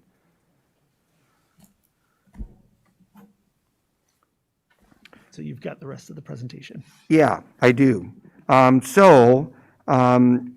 think that before. No, let's finish this portion up, and then if there are some questions before we get into the second half of this portion, then we could take them. So next up is possible testing partnership, which is what we're going to talk. Can I just show a couple of these pictures here because sure. To the students and teachers that are adjusting to this new mode of instruction, and I really want to just point some things out here. So over on the left-hand side here is a picture of a classroom at York, and it's really kind of difficult to see, but the students are all looking at a large screen. And if you were able to see the large screen there, they're actually zooming with the students who are at home. So and the students who are at home are able to see them. The students in the center, this is actually taken from a tweet, you'll actually be able to see, but completely blended groups here. So the little guy in glasses and the two students without masks are obviously at home. And then the little breaking news is in school. They were all in a group. And so they were assigned a little project. And so it was a completely combined group project there. And then over on the right-hand side is one of our kindergarten classrooms. And so socially distanced play, they've each got their own set of items, which is going by the IDPH guidelines. So we are making this work the best that we can right now, and utilizing the tools that we've got and doing it the best way that we know how. It isn't easy. Our teachers are doing a bang-up job in just really hitting it out of the ballpark every single day to really just make sure that the students at home are feeling included in the classroom, and the students in the classroom are connecting with the students at home, and that they're doing it together, and that even at social distancing in kindergarten, that they're connecting with each other. So that's what those three pictures are designed to show you a little bit of there. So we're going to enter into a little bit of a dialogue with everybody about the possibility of a testing partner for the district and see if we can get some direction on where you'd like us to go with that. And And so we'll get that, that's sort of the next part of the presentation that I was referring to. But we will continue to bring the students back as long as we can keep people safe and staff it. We are going to have continued feedback, take continued feedback from parents and students to try to figure out what we can do to keep getting better at this. We do have some training that is some professional learning opportunities that are slated starting, actually they started today, I think, if I'm correct. But anyway, I'm going to let Scott speak to that a little bit. The fourth bullet about some of the upcoming learning that we're going to be supporting. So we have engaged the provider Corwin. They are working with us on the book, the Distance Learning Playbook. And it was flattering to hear a lot of the work that was shared today in a session. We already had really strong examples of. So some of the staff have already taken the book and the practices in it and applied it. Some have the book, so that's why they've been able to do that, as well as just sort of creativity from it. We do want to make sure that we support the staff with some of the tech setup. So we're looking on the 9th to have some format similar to what we did in August for the staff that allows for a little bit of the nuts and bolts PD that they need in terms of setup and structures to make this better at all grades. But then also some of the more practitioner-based pieces with the playbook on how to maintain that engagement. So on the 9th, we're looking at engagement, instructional planning, and potentially a session on assessment. And so the remaining technology will be in and deployed as quickly as possible, but we do have some issues, particularly with some iPads, I think is the biggest issue with that. We're thinking that might not come till the middle of October. Yeah. So that's a little bit of a challenge. That's due to some COVID-related issues and some sanction-related issues in terms of getting that equipment in. And then the next thing that's going to be coming up is that, or one of the things that's going to be coming up is that families that chose remote were expected to make a commitment until January. And so we will be reaching out and trying to determine if any of those people are interested in changing their mind. Some people will likely want to stay remote for various reasons, but there also may be some people who have decided that they would like to have their students come back to school. So we anticipate that we'll be able to accommodate that, but we do, if we are in situations where we have certain capacity issues or certain special challenges, we're going to have to sit down and take a look and figure out, how are we going to make that happen? And there may be some adjustments that need to be made. So what I'd like to do before I get into the testing conversation is just to see if people would like any clarification on a couple of the items that we addressed here, because I think that that would be pertinent as we flow into the next part of this. Chris? Yeah, thank you for the updates. Circling back to Wednesdays for middle school and high school, I just want to make sure, I do appreciate that in response to the feedback that we're making some changes. I think that's a good practice during this time. I'm not sure I quite understood though what the change is. So I wanted to maybe ask for another couple comments on that. So I thought you said that each period the child has to check in, and that's now mandatory as opposed to optional. And I was uncertain as to whether that's just, you have to log in every 30 or 50 minutes, check in, and then you're done, or if that's, class is taking place on Wednesdays now. Sure. So in the middle school, what was happening prior to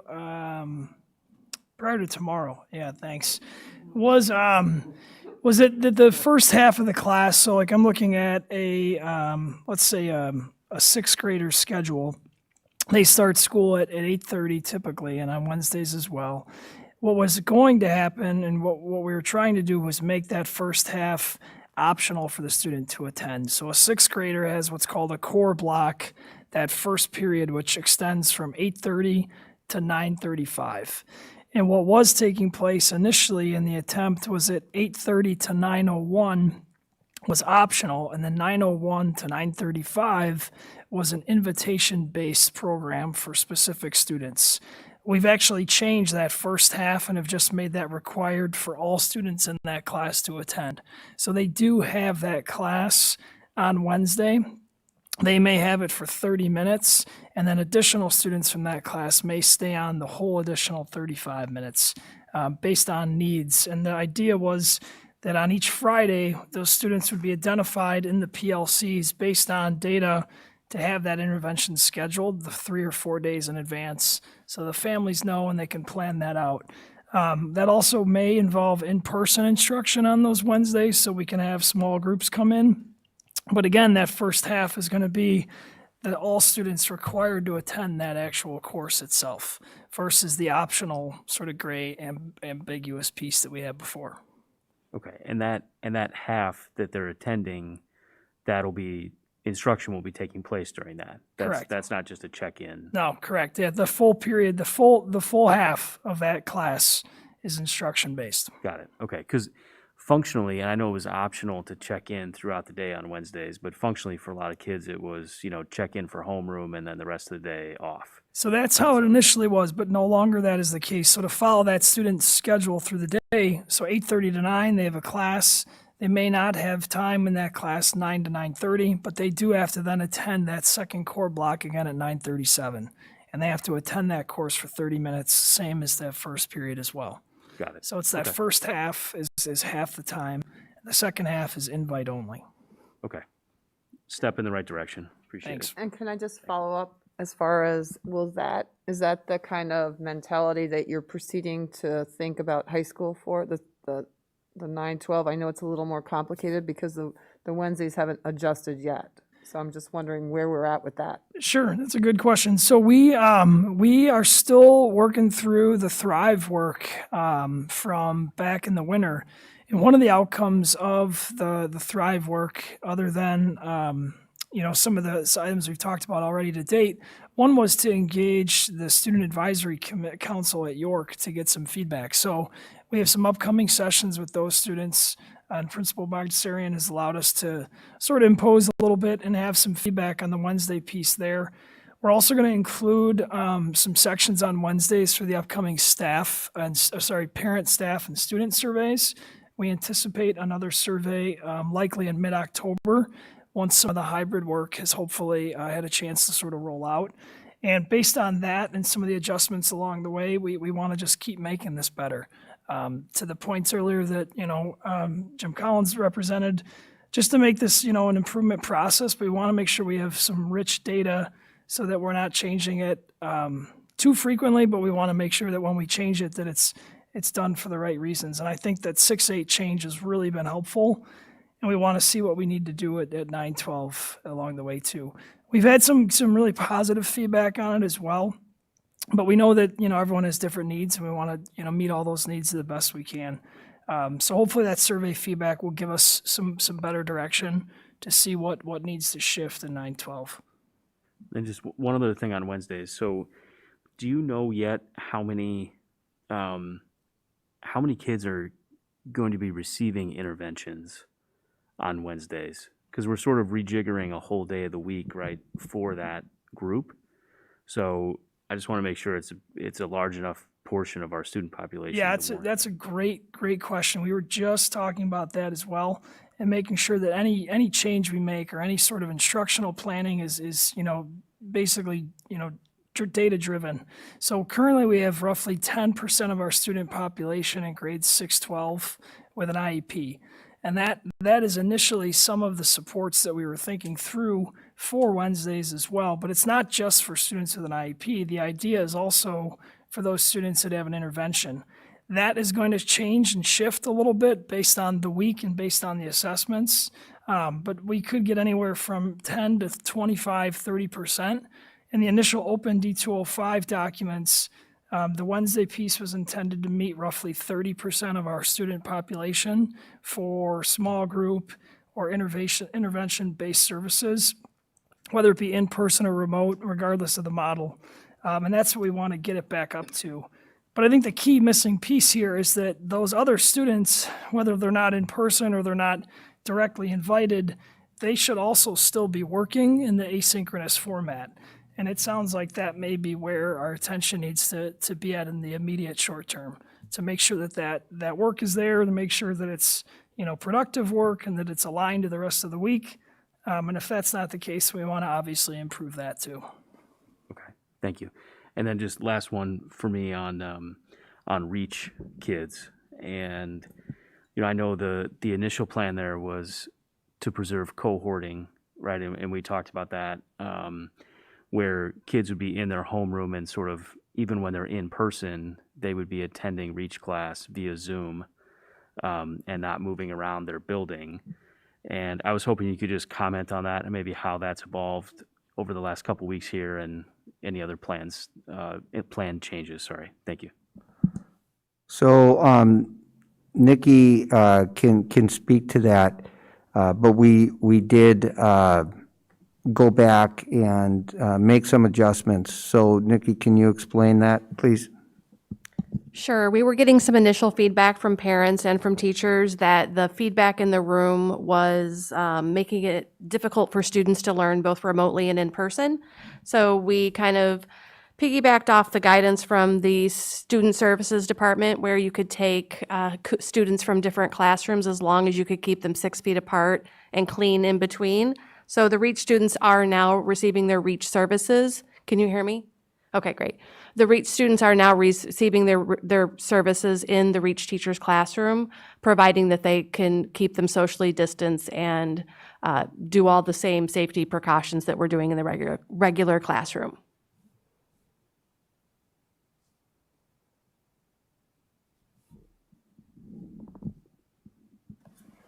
Yeah, I want to go back to the dashboard. And again, I want to say thank you.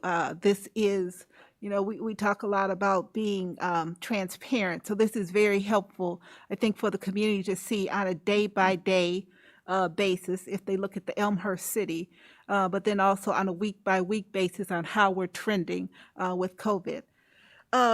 This item in particular that you're looking at, and I want to be sure I understood, the idea was the red being substantial, and the idea was if any one of those parameters went into the red zone, then in essence, was it that we are in the red zone, that we are in substantial, is that a correct statement? That's correct, yep.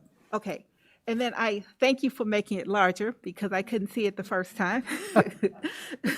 So I was just trying to go through and see what the different parameters were that we were looking at. You mentioned number of cases per 100,000, but I was trying to see what the other areas that could move it forward. So the other areas are, and this is tracked much more easily on the IDPH website, but the other areas are the rate of increase for the county. And so you see that over there on the left-hand side right now, the rate of youth increase and then the test positivity. And so the test positivity is, the ranges are 0 to 5%, 5 to 8%, and then greater than 8%. There are some other indicators that could move us into the red. So for example, if the entire region is in tier 1 mitigation, which means shelter in place, that sort of thing, then obviously we would be in substantial, that sort of thing. There are some other things that would put us into moderate, which would be like if our region, Kane and DuPage, were region 8, we're also in orange warning level for a certain period of time. Those sorts of things would keep us there. So. Thank you. And then if we could go back to that page right before it, and this, So this is a part that'll be updated Weekly, weekly. yes. And the top part is the actual positive COVID cases. And then the second part is those that have students and or staff that have been quarantined due to COVID. And this number, I think that you mentioned, which I thought was an important conversation, this number, the quarantine, is our ability to staff our schools and keep students in school.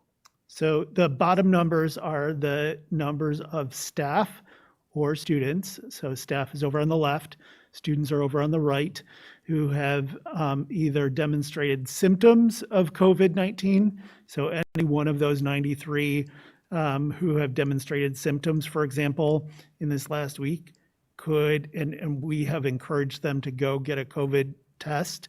They could test positive and move to that top box there then. And the same thing for one of those students, one or more of those students who are symptomatic who we've encouraged to go get a COVID test because they've been demonstrating symptoms. So for example, I was at a school yesterday.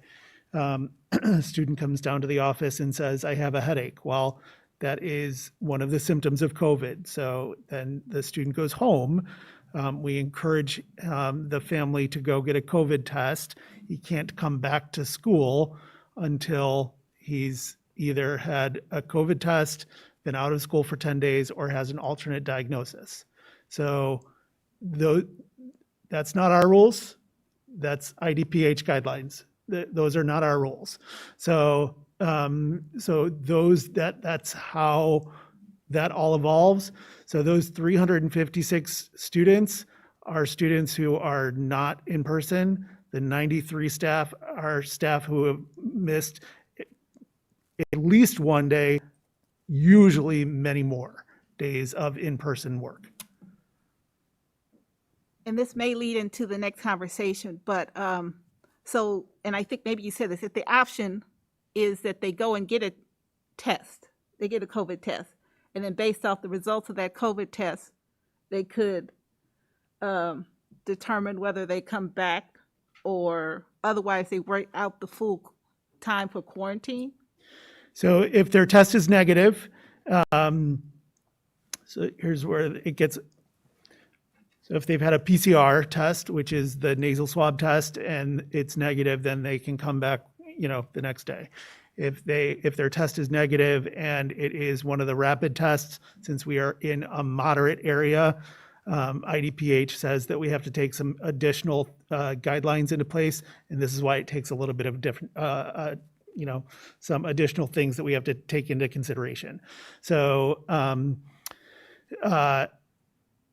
we have to just be very careful about everything. But if their test is positive, then they have to be out for their period of isolation, which is 10 days from symptom onset. And then they can come back to school or work. I can tell you that the staff members who have tested positive and the students who have tested positive, they are not coming back to work in the usual 10 days. It's not a quick recovery. The staff members who we have worked with, so what you don't see up here is the staff members who got sick before mid-August, and we had several, and they're still recovering. And it's a long recovery, and their symptoms, according to IDPH guidelines, have to subside. And otherwise they can't be back in school. And now the local health department, according to IDPH guidelines, has to give them a release from isolation letter, allowing them to be back at work. Thank you. I know this is not a positive topic to talk about, but unfortunately it is our reality. It is. So thank you. Can I go, since we're on the dashboard? Yep. I had a couple follow-up questions. So we'll start with this page. The bottom number, the total quarantine or symptomatic cases to date. So that's going to be a cumulative number that's going to keep growing and growing. Yep. Yes. And I don't feel like, I love this, everything about it, Marianne. I love the numbers and everything. I wonder if we could add a section to this, like what's happening this week. Because I don't feel like, we're gonna be doing this all year at the very least. And so this is going to come into the thousands we're already at 356 in September. And so I don't feel like it will give our community a good pulse on what's happening in the school right now. Do you want to talk about So how I we're would, gonna do I would wonder if that's something, I get it, this is where we're at total, but what's going on this week in our schools? How many staff are out? How many kids are out? So my first question is, that's an option. Is that an option? Yeah, the way we were planning to do that was just through a change number. So for example, it will, now it says there are 6 total. Let's say there are 2 that happen next week, then it will say 8, and it will say change from previous week, 2. So it'll be clear in that manner. And you'll notice at the top, well, you won't notice because you can't see it right now, but there's a little week filter. Right, I saw that. So you can change, you can be looking at whatever week you want to look at. We originally thought to try to do the week numbers and the to date, and it becomes like a morass of numbers that I think is a little bit harder to track. So we thought, like, what's the big picture thing? Like, I think it's like you said, like, where are we in total? And then, like, what's the change? Yeah, and so I wonder, what if the discussion is the total number more important than where we are at this particular week? I get the total positive cases to date on the top line, but the quarantined one, which is like, how many staff do we have across the building, across the district out in any given week? I wonder if that's not a more pertinent number to having parents understand why their teacher is home Zooming and their kids are in the class, right? I think it'll give parents in the community a better understanding of why certain situations are happening. So something to think of. And then let me get to that second page. And this goes back to Kevin. For us, that test positivity rate, we're in the minimal right now, Elmhurst.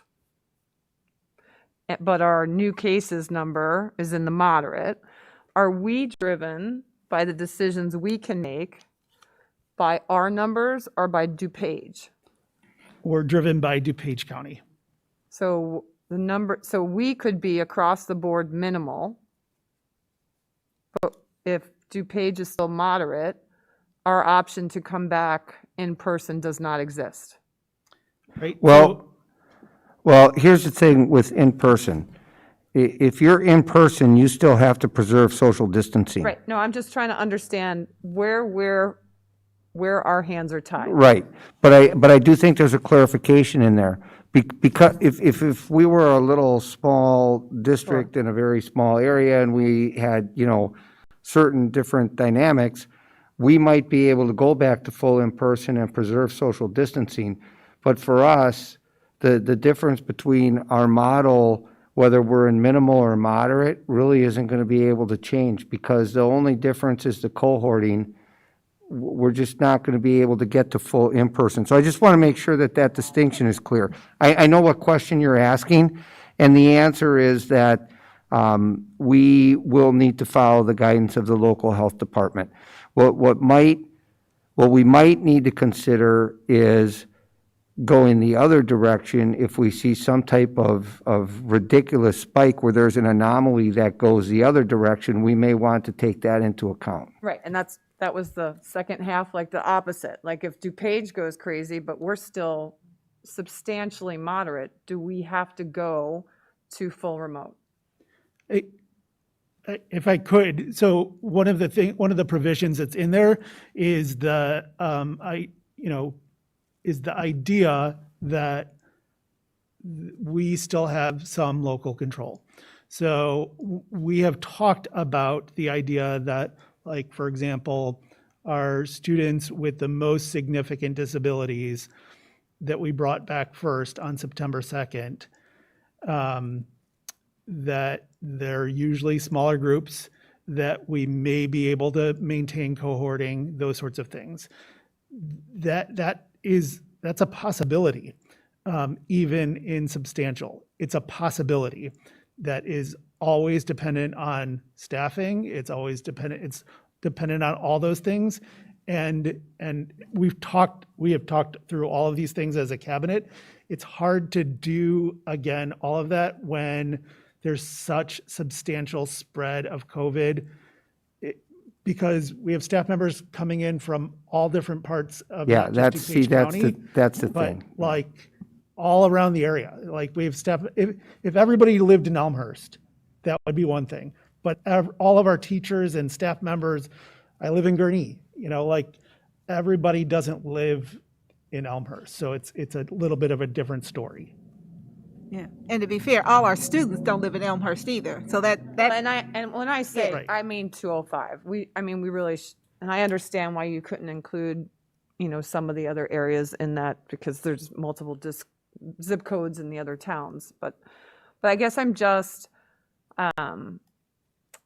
don't want us, if Elmhurst or 205 families are doing the right thing, I just don't want us to get morphed into a larger picture that might be heading, in a substantial direction if we are, District 205 is strongly moderate or minimal, because that's where we are now. So actually, we were a little bit hesitant to put this up here today because this is the first time that Elmhurst numbers have been lower than DuPage County.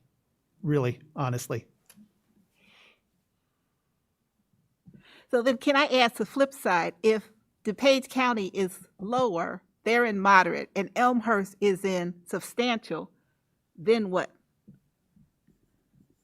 We still have to go with the county. We're Okay. part of DuPage County. Okay. And that's where, that we're part of the local health department. They're making the decisions with us as, we report every case of COVID to the local health department, on a regular basis. So there's no Elmhurst local health department.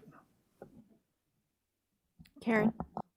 I just have one quick clarification, or to make sure that I'm understanding this. Mary Ann, I think it's to you, and it's the dashboard. And I would say that it's the bottom two numbers. So I'm the optimist. If we have less or fewer staff or students with testing positive for COVID or coming out of quarantine, then you could have a negative number, and that would show, okay, so we can just show kind of where we are based on that. Did you just affirm it? I'm sorry. I mean, the total can't go down but it could be zero, like if, nothing happened, if that's what you're asking. If nobody new was quarantined, is that what you're asking?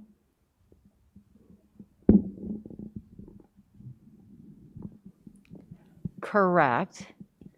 However, if you have fewer, that's what I'm trying to get a sense of. If you have fewer staff or students a succeeding week, then what you're saying is the change is, how do you tell the change? Like the optimistic view? So you would have to look at the individual weeks, and that would show you that change. I think is what, if I'm answering your question. Because I'm just trying to understand, I shouldn't make that assumption. Is there 93 staff members right now that are not in the buildings? No, to date, over the course of August, whatever date Yeah, we see, started and to. So we're starting, because this is, the only option is September 4th week, right? And this, so these are our baseline numbers, but they're cumulative from August. Yeah. I'm not sure about that. Yeah. I'm still really struggling with the bottom two numbers I am too. and what that tells me. And I don't know, I don't have anything off the top of my head to suggest. But what I would want to know is, how many cases we have, but I really want to know a snapshot in time. Where are we? Yeah, I think for me, I wish that bottom two numbers was in our buildings this week, this is how many people are not there because they are quarantined or symptomatic to date. And I think that will help the community understand. I think this is confusing. I mean, this is the first numbers we're putting out, and it all, it's because it's cumulative, it doesn't give us a snapshot of where we're at in the buildings. So that to me is what's making this hard to kind of grasp. So I'm trying to get a sense of when I look at this, that's why I was kind of wrestling with different numbers and different scenarios in my head. It really just says at any point during COVID for District 205, we've had 93 quarantine. Okay. I guess that's what I'm trying to say, how does that impact me, or what am I interested in? Right, so I guess the way I was thinking about it is if next week 2 people were quarantined, the total will say 95 and it will say +2. So you will know that in that week 2 people were quarantined. That was my thinking. But what I would suggest is maybe we can go back and see if there's a different way to represent these numbers. Or maybe since this hasn't gone out yet, we can sort of see how it goes next week and see to what extent, there are confusions or things that we should clarify and so on. Yeah, I guess I'm just thinking out loud from the standpoint of, so can you help us then communicate how to understand what we would present? And so let's say next week there's 2 additional people quarantined.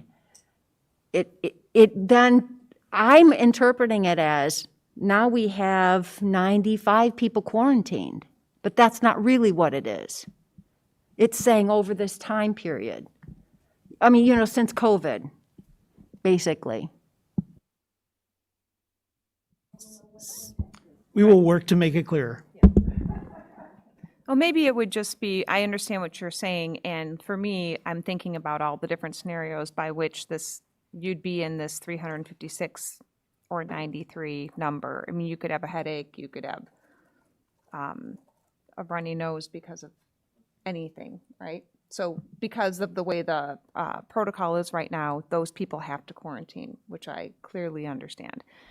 So I do think that it would be nice to see a weekly number, and maybe that is just all we need is the number from Saturday, kind of how all the data is out there. We can go back and take a look at that. Saturday. I understand the concern that's being expressed, so we can go back and take a look at that. I would like to say, though, that the quarantine issue isn't just for people that are experiencing symptoms. Right. The point that I also want to be clear on is that when we have suspected exposures, then the amount of disruption that is caused by that is probably more impactful than the people that are experiencing symptoms. And that's why I'm trying to suggest that every time we have a situation where there's something that becomes a suspected or a potential exposure, then we have to move and take these steps. And that's why I am trying to, emphasize so emphatically the importance of people making good decisions, because those decisions have an adverse impact on the overall, ability to keep this going. Yeah, have an effect on a large number of families in general. So I agree with your concern. I just have one other question, Kara. Are you done, Karen? For Scott, I just wanted to ask you, as we're moving now, have kids back into the high school gradually. I know I asked this at the last meeting, so I was just wondering if there had been any other thoughts on this yet. But will there be an opportunity for some of the services to kids for extra help, like the math lab or some of those areas that students might be able to, again, use those help centers, whether it is remote or they sign up, or has there been any thoughts on that? Like tutoring specific, we can look into that and clarify that. I would like to say yes. I don't know the degree to which I can commit to that, but I apologize if we didn't get you an answer on that. We can Oh, that's we can okay. definitely. I know that it was something that, getting kids back in school is first Sure. focus, but I just wasn't sure if they were there yet. So the questions around academic support centers and anything that was done prior, and are we continuing that on, correct? Yeah, or Okay. I'm sure it's going to look different, but could kids sign up for a time to come in? Sometimes, especially for kids that struggle with remote learning, having an in-person help session is much different, or maybe just a one-on-one, as I know sometimes the teachers, they're trying to help multiple kids at the same time in their help sessions after school. So just to have that opportunity for small group or one-on-one assistance and different. Yeah, absolutely. We definitely want to pursue that, but I will double check to see, just so it's a clear answer. Thank you, Scott. Appreciate it. So is that it? Okay, I just have a quick question. Sorry, Scott, it's for you, I think.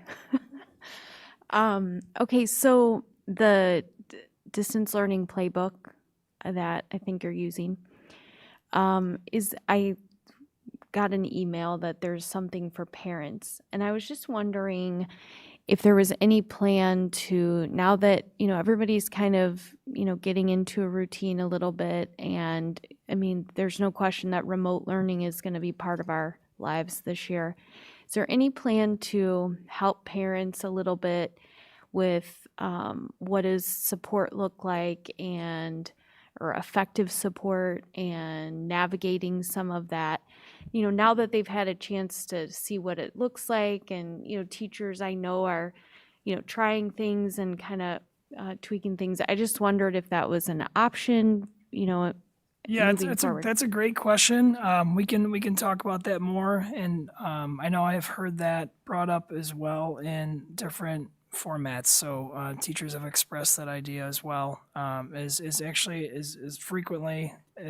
recently as today in the training, even the presenter brought up the idea of parent engagement opportunities, and we can definitely look into that.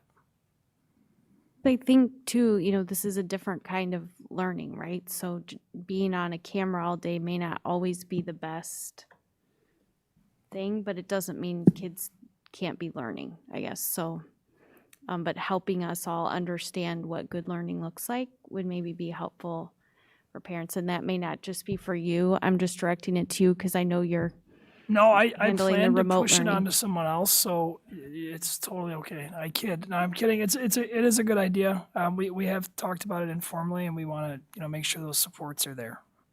We do have the website, the remote learning guidance, but I think what you're referring to and what we have talked about informally is something more than that, which actually is a little bit more interactive opportunity. Yep. And probably more by level, right? Like elementary, middle, high school. Absolutely. Okay. All right. Thank you. Anybody else? Okay. What are you testing, right? Yeah, so I was asked to look into the possibility of a testing partner. And I explored some options that are out there. And ultimately, I will explain to you what I landed on as I think, which I believe to be our best option if we were to choose to go in this direction. What we would hope to accomplish is to, number one, keep people healthy. Number two, maintain the continuity of education so that we don't have to have sporadic interruptions that would really probably compromise the learning for everybody, and also adversely impact families and their personal situations and their ability to plan, and et cetera, et cetera. And so what do we know now? That's one of the questions that we talked about. when I was in a conversation with the University of Illinois, and I believe that what I'll explain about what the University of Illinois is trying to do up here in DuPage County, I think that if we do decide to go in this direction, that'll be our best opportunity to do some testing if we decide that that's where we want to go. But we know that DuPage County is currently above the state average. We know that the new rates are highest in DuPage County in the 15 to 19-year-old age group. And we know that locally we are seeing significant numbers of our athletes being impacted by this. So as I was talking with the University of Illinois, the tests are $20 a test. And it's the saliva test that you probably all heard about on the news. And what they're looking to do is to set up a lab locally in DuPage County, and they expect to have that lab up and running approximately around Thanksgiving. Now, I shared some information with you, but I'm updating some of that tonight because I got off the phone with the person from the University of Illinois yesterday with a follow-up phone call, and we've been continuing to process this. So some of this you may have read from me before, but there will be some new information that I want to introduce here in the conversation. So what the university would do is they would expect that you have a minimum commitment of 5,000 tests, and that then what would happen is they would train you. They would charge a $500 per site fee for setup and training to get the thing off the ground. And then what would basically happen is we would set up our testing program. They would help advise us in a certain capacity to help us design something that would be the most effective as possible based on the budget number that we're working within. And then we would administer the test. We would drive it to the lab in DuPage County, and 3 to 6 hours later, we would have the results. Now, the sensitivity rates are 99.8 to 99.9%. So they really don't, there's really very little such thing as a false positive with these tests. But they also sent me a bunch of fun, enjoyable, light reading material. And what emerges from the information is that the frequency of the testing is actually more important than the sensitivity of the testing. So at 70% sensitivity, testing every other day, which is what you're seeing University of Illinois and some of these other people that are testing, they're testing people every other day. Even with 70% sensitivity, they're considering that effective deterrence of transmission. So the issue that we have is that we can't afford to test people every other day. I mean, that's so the question we have to ask ourselves is there any tangible benefit to the organization if we make an investment in testing and can't do it at that level? And so for me, as I was thinking about this, I was thinking, well, we can't afford to test all these students, so maybe we have to look at doing some type of employee testing, and we could try to keep our employees healthy, and by virtue of that, not only take care of our people, but keep school going. But as I processed this information a second time with the person on the phone yesterday, if you're able to test for 5 consecutive weeks, they feel comfortable that you're able to get a very accurate read on where you're at locally with maintaining the low rates of transmission and keeping people healthy. And so my thought was, if we're looking at our high school kids based on some of the information I shared before, is the best way to keep everybody healthy to test our high school kids, and by virtue of keeping the rates low with that, then also, is that the best way to actually keep our adults healthy as well? So, you know, there's different things that we need to consider, and I'm just going to give you one hypothetical scenario.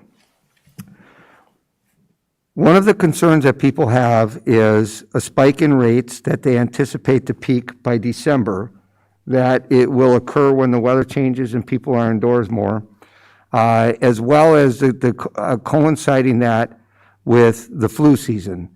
And so one of the difficult things that we'll wrestle with is, can we make a distinction between COVID and the flu? So if people are experiencing symptoms, it's not automatically COVID.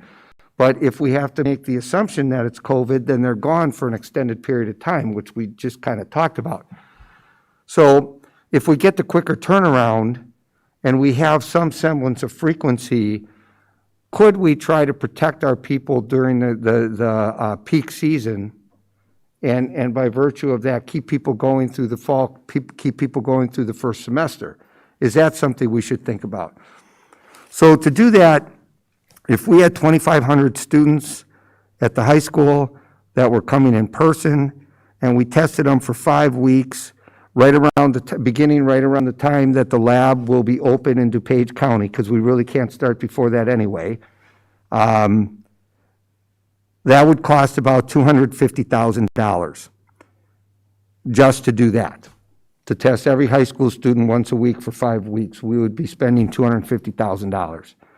Now, the University of Illinois, if we paid them to take all of our local data and run a statistical analysis, they would give us some more specific information on what they think that different types of scenarios like that could possibly accomplish. But short of more specific information, they don't feel comfortable committing to saying that you specifically, if you do this, you'll get these results. They don't feel that they can make statements with the general type of information that we talked about, and they will not commit to that with the school districts, because that's what everybody's asking, and they just don't feel they can answer that.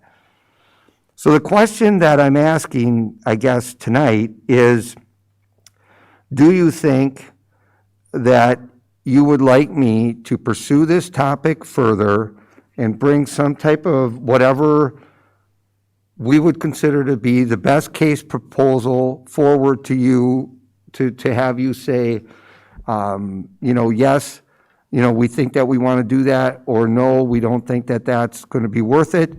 Do you want me to continue to pursue something like that?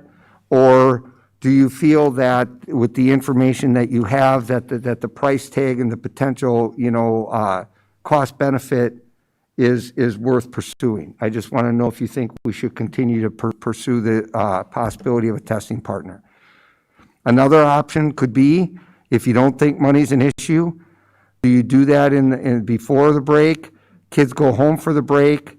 You know that not everybody's gonna, play nice, and then they all come back to school 2 weeks later.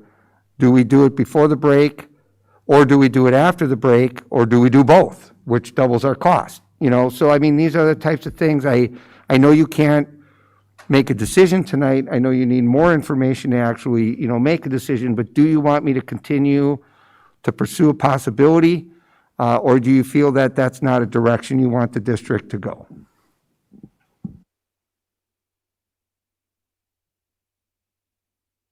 I have a question, Dave. Does this, Kevin was saying that some tests, a nasal test, if somebody tests negative, they can immediately come back. Does this test fall in that category? Yeah, same idea. They'd be negative. So it wouldn't be a rapid test where it wouldn't matter anyway, and they'd have to still quarantine. It falls under the test where if it was negative, they could come back. Yes, correct, correct.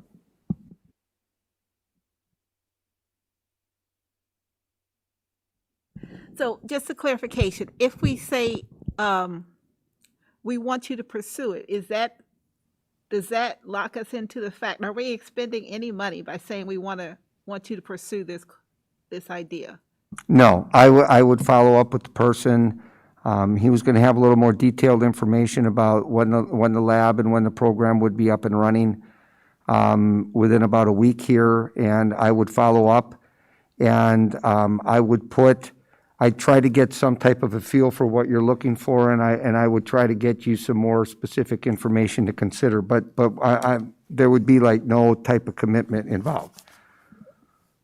I just don't want to go through all that if people don't feel that that's something that they want to pursue or think of, or at least consider. I would like to see what our options would be, what it would look like, considering that most of the issues that we've had, it seems from what I'm hearing, is in athletics, and that age group seems to be the higher group that's testing positive. And I agree with you that if that could affect help keep our staff safe and help stop families, so many people from having to quarantine just because they were, possibly exposed to somebody, it could just, I just think it could be a benefit to a lot of different groups. So I'd like to see what the possibilities would be, personally. So so the community understands the reason the 5 weeks, once a week for all the students, is because you're trying to find the asymptomatic kids. Yeah. And stop the spread. Yes, yes. They call it an offensive strategy. They believe that the idea of doing a defensive strategy and just trying to test somebody after they have symptoms or whatever, you're just chasing your tail doing that. Okay. And yeah. Yeah, so I just wanted the community to understand that we're looking for that kind of the silent one, the kid that doesn't have symptoms and is out there spreading it, which could create a bigger problem. If we focus just on the high school, would that include the staff there as well being tested for those 5 weeks? Only if we order more tests. But anything's on the table. It's, right. It's how much where do we draw the line about how much we want to spend versus what the benefit is. And just speaking The issue we could have with that, though, is that Luke may then, if we decide we want to have this extend to the employees, is we then have to look at the labor relations piece of it and start to figure out if there are any types of nuances that we have to address if we get into the employee piece. Yeah, because just that graph of the number of kids by age group, it is significantly higher in that 15 to 19 than even the 5 to 14. So Absolutely. The numbers are pretty more than double at that high school age. So to me, and I'm just talking out loud to you guys, not to myself, I do that enough on my own. It seems to me that if we're going to make this investment, I'm not saying we are, but if we are, we should consider doing it both before and after the break. Because you're right, we don't have control over those 2 weeks where families are traveling, holidays, people are coming in, and there's a lot of more people interaction than just what's going on in a normal week. So if we go through this investment leading from Thanksgiving up to the break and not do it after Christmas, holidays, New Year's, then I feel like what was the point of making the investment beforehand? Because we're not really completely committed. We're still in flu season. We're still in the heart of winter. And so I'm just throwing that out there. I'm just not sure that doing one half of it, the beginning of the year or the end of this year and not the beginning of next year, how much will that stop for us? Especially if we have more families. That's the other option. What about the families coming out of remote into hybrid that are opting for the first time? They would not have been part of that testing group in the fall or late winter or early winter. Yeah, and I just, by the way, I think I should say this in all fairness to the University of Illinois. We're talking about a really huge price tag to the district, but the university is not making any money on this. They're doing this, any public schools that are that participate in this, they're doing this as a service, and they're not making money on this for public schools. Now, I'm sure they're selling their tests all over the place, but not for the public schools. And I could be wrong, but everything I'm hearing about the University of Illinois, and I know some kids that are down there, it's working, right? They've got these kids on campus and it's working.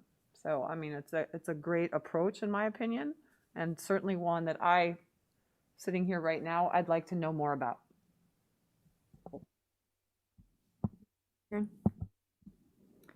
So Dave, you're talking about training people at our sites to administer the test and then to drive the test to the test facilities? Can you tell me more about that? Well, we would work with them to figure out the proper way to administer the test. So they code everything, they have all the equipment, somebody has to take the samples, and but essentially you just package them up and everything is coded.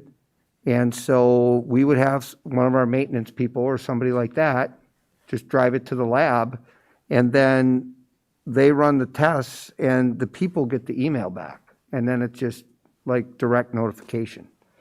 Okay, so that then is the driving. How about administering the test? Nurses at schools, or I'm just trying to get a sense of what this looks like. Yeah, I mean, I think that we would, we might have to decide on the days that we test that we pull, some of our other nurses from some of the other buildings, and they go over, that day they will help us set up some of the logistics, but I think that we would have to identify who are the people that we want to train to do this. And it doesn't necessarily, it really can be anybody. It just needs to be somebody who knows how to do it, so. Yeah, I was just trying to get some of those pieces linked. Yeah, it doesn't automatically, though, I think it doesn't automatically have to be a healthcare professional is what I'm saying. It just has to be somebody that's trained on how to do it. Okay, and then I guess I remember us getting a few emails, and one in particular that I was able to pull up about Pediatrust Medical Group that Stevenson was going to use. How does this compare? I'm trying to get a sense. Well, I don't know if Pediatrust is one of the ones that I looked into, but I looked into several, and the only thing I could tell you is that, it was a lot more expensive, like I'm talking $100 to $120 a test. I don't know if the sensitivity was as good, but I also know the other places I was looking into were talking about a 2 to 3 day turnaround. They weren't as local, and they didn't have as quick a turnaround, so, we would know that, we would get the stuff right away. So as far as being able to intervene immediately, I can't speak to why Stevenson made the decision that it made, and I don't know anything about that program, so it's hard for me to say. And that's okay. I guess it was, in my mind, my first questions were, I'm not an expert in this. I don't know if anybody is, but there are people. So how do you even wrap your head around making this decision and what direction and all that sort of stuff? And so that's what immediately came to me is, I remember us getting, some emails from community members. And so I guess that's what, in my mind, it's how do we gather in a relatively short period of time the expertise to evaluate, is this a good investment in our time versus it sounds good, my gut tells me great, but. Yeah, I think there's a couple things there. I'll try to answer your question, even though, to be honest with you, I'm not probably really going to give you a satisfactory answer. I don't think that you're going to be able to say with X amount of certainty that you're going to accomplish X. I think you have to, ultimately decide what's my comfort level. Like, is this something that we think is worth the expenditure based on the best information we have available? And I think you just have to kind of come to the, but as far as some of the other pieces go, the DuPage County Health Department has been working with the University of Illinois to try to get this testing site, this lab up and running so that we could develop this partnership in DuPage County. So the county health department has some confidence in the University of Illinois and the program that they're implementing. So that's one piece of information I would share.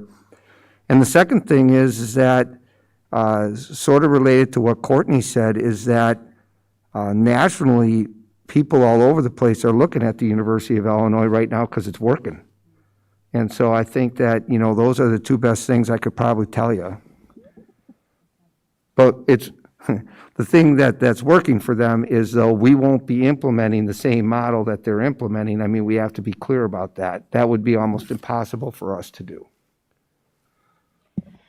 Do they mention anything, and maybe this is just a question to ask them, but I know that some universities are doing a survey, they call it a surveillance model where your numbers drawn randomly, so you're not testing every kid all the time, but they have a certain system, so it would keep your costs down, but I don't know. I could ask Illinois what they think about something like that and see what the options are about how you would implement the test based on the numbers of tests that we actually would want to commit to. But in some of the articles that I read, they talked about their control studies and everything of studying the difference between testing every day, testing every 2 days, and testing every 7 days. And I didn't read, and I'm sure it's out there, but I didn't read information on the randomized stuff, so I really don't feel comfortable trying to answer it. Yeah. Well, I think it's worth getting more information on it, for sure, from my perspective. All right. Anybody else? Okay. I think that's it. On that topic. So we're ready for FOIA, Freedom of Information Act requests, unless you had something else about start of school. No, I think we pretty much exhausted that. That's what I thought. So we had 8 Freedom of Information requests. Requests for number of teachers seeking remote assignments granted. Request for number of students in AP and honors courses granted. Specific request for number of students receiving suspensions and expulsions granted. Specific request for student population granted. Specific request for school calendars and office hours of operation granted. Specific request regarding the transition center location granted. Specific request for Twitter accounts granted. All right, next up is Tweet of the Week. Bev? Yes. Let's see, RJ, I don't know if there's, thank you. You made that bigger for us. Can you talk in your microphone? Absolutely. Good evening again to the board. This is one of my favorite portions of the meeting, not just because it's my portion, but it is a chance where we do get to showcase the smiles, the great things going on in our schools. And it has struck me that really since the middle of March, we've been engaged in a very serious conversation with our community about health, about safety, and we should be. But it also means that we need a chance to smile, even if it's behind the mask. And this is what you see before you.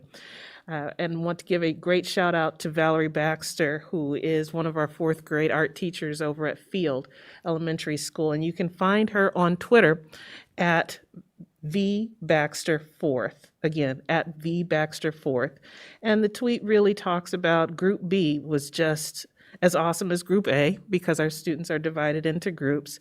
And she's so proud of them for all that they've been able to accomplish and how they've displayed their resilience and their patience and really relearning a lot of their routines. And we've cataloged this on some of our official channels, which would be our official hashtag, which is Ignite D205 or hashtag Ignite D205 and at Field D205. For our public, we would invite them to follow not only the district's Twitter account, which is at Elmhurst D205, but follow your local school and find those particular official accounts so that you can track some of the great things that are going on. One of the other changes that we're going to make is to revive our official superintendent's account. So Dr. Moyer is moving and coming into a new space, and I want to publicize his account moving forward, and that is going to be at Elmhurst 205 Soup. Again, at Elmhurst 205 Soup, that's SUPT on the Twitter handle. So look for him. Please do follow him. Please do follow all of our schools on our official channel so that you can get the latest, the greatest, the best, and all of the smiles. Like, share, retweet. Have a great evening, everybody. Thank you. All right. Next, we have Board Communications, Finance Committee report. So we had a Finance Committee meeting on September 9th. And I'll be quick running through these topics. We got a update on Group 1 and Group 2 construction projects. Edison, Bryan, Fisher, Jackson, Jefferson, Sandburg, and Emerson. Todd Schmidt talked about the York turf field, which looks great and is finished. And then also on other summer capital projects at Jefferson, Fisher, Bryan, Sandburg, York, and Churchville. And we got an update on the Lincoln design project and schedule. Chris, anything you want to add to that? I thought the PowerPoint on the construction projects, if you haven't seen it, go check it out. Really, really good stuff from the summer projects. Next, we had Elizabeth Hennessy from Raymond James talk to us about the sale of the $40 million worth of bonds and the parameters resolution that we've re-voted and reaffirmed tonight. I think there was not much new there versus what we talked about tonight. We also started to delve into the idea of tax abatements. And we're going to talk more about that at our October 8th Finance Committee meeting. Elizabeth's going to have some more numbers, and I think that'll be the meeting where we delve into that in detail. Chris Welton also talked about our healthcare claim history and the insurance fund balance, which is growing, and the possibility of health insurance premium holiday. Chris, you want to give some detail on that? So the reserves have grown. I think the Finance Committee was a little concerned that a lot of employees or a lot of people in general are holding off on elective procedures, and so it was discussed that we should hold off because once people get back to doing those procedures, then the reserves could be reduced in that fashion. From right now, people aren't going to the doctor and going to the hospitals, and so that could have impacted the reserve level. And then we also talked about the lack of athletic camps in summer school and its impact on the budget, as well as COVID expenses. And Chris went through pretty much that during his budget presentation this evening. So I don't think there's anything really additional there. And then we talked about the August monthly financial report, which is, the first dot in the series, so you can't really draw a straight line when you only have one dot. So there wasn't much to talk to about there. And then we talked about the staff reduction that we took action on tonight. Chris, anything I missed? Sounds that you covered it, Jim. Okay, so that's update on our last Finance and Operations Committee meeting. Thanks. All right, anybody else? I have a couple of things before. Okay, so just a couple upcoming items for the board. The IASB Fall Virtual Event is coming up on November 4th. You can ask Kathy to sign you up. We have a special meeting on September 30th, a special Board of Education meeting, and just we're going to discuss our key performance indicators, and we will be able to follow up then in October to probably finish that. I doubt we will finish in one night, although I would like to think we will. So that is coming up next week, and it's starting at 5:30. So just hopefully we can finish by 8. And then just another note that I talked to Mrs. Troutman, who's the policy chair.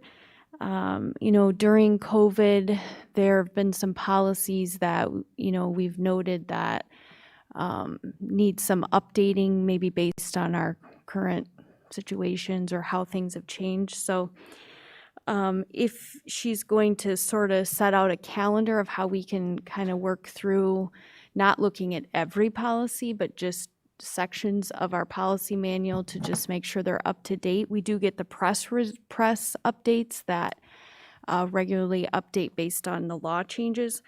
But, if you remember in July, I believe, there was a discussion about a high school, the high school graduation requirements. So if you notice a policy that you think should be looked at, talk to somebody on the committee or, Courtney, and can start that process. So let's see. I think that is maybe all that I have. Other than I just wanted to say that having kids in school, I mean, it's really a monumental milestone. And I, don't think that probably we can really convey our thanks well enough to you guys and Dr. Moyer, but also to our principals and to our teachers. And, it's a new, school is new. We're back, but yet it's different. And so it didn't happen easily. And I think, tonight, we're starting to settle into, we have kids in school, but yet there's new challenges and different challenges. And, we all look forward to the day when we can have 8 hours of in-person, how it used to look, but it's clear that isn't going to happen for a while. And in this process, it's been rough. And I think that, a lot of people in this room and outside this room and in our community have been hurt. And, a lot of emotions have run high as we've all struggled with our own anxieties, our own challenges. There isn't a person that isn't facing a challenge, and it's been tough. And so as we move forward with, the new challenges, and, there's complaints that are made to us, and we take those into account, and we do our due diligence to make sure that those complaints and comments are looked into to uphold the integrity of the district. But as we start moving forward with kids in school, and we might have to go back into remote, and we're in and we're out, and somebody's in quarantine and somebody's here, it's going to take a lot of grace and understanding, and all of us just making a choice to sort of do what we can to help heal what was broken in the last few months as we struggled to get all this off the ground. So I want to just end with saying thank you and encourage all of us, us and you and the people that are listening in our community, that, we can do this together. I think it's really amazing that we have our kids back in school at every level. And it is a testament to the hard work and leadership of those of you in this room. And so I want to make sure you know that we're grateful. And, hopefully we can just keep working through and, helping teachers and kids, help great teaching and great learning happen this year. So thank you. And with that, I will read the upcoming meetings and we can be out. How about that? We have an October 8th, 2020 Finance and Operations Committee meeting at 5:30. We have an October 13th, 2020 Board of Education meeting here at 7 o'clock. And we have an October 27th, 2020 Board of Education meeting here at 7 o'clock. All of those will be live streamed. And if there's nothing else, then we are adjourned. Thank you.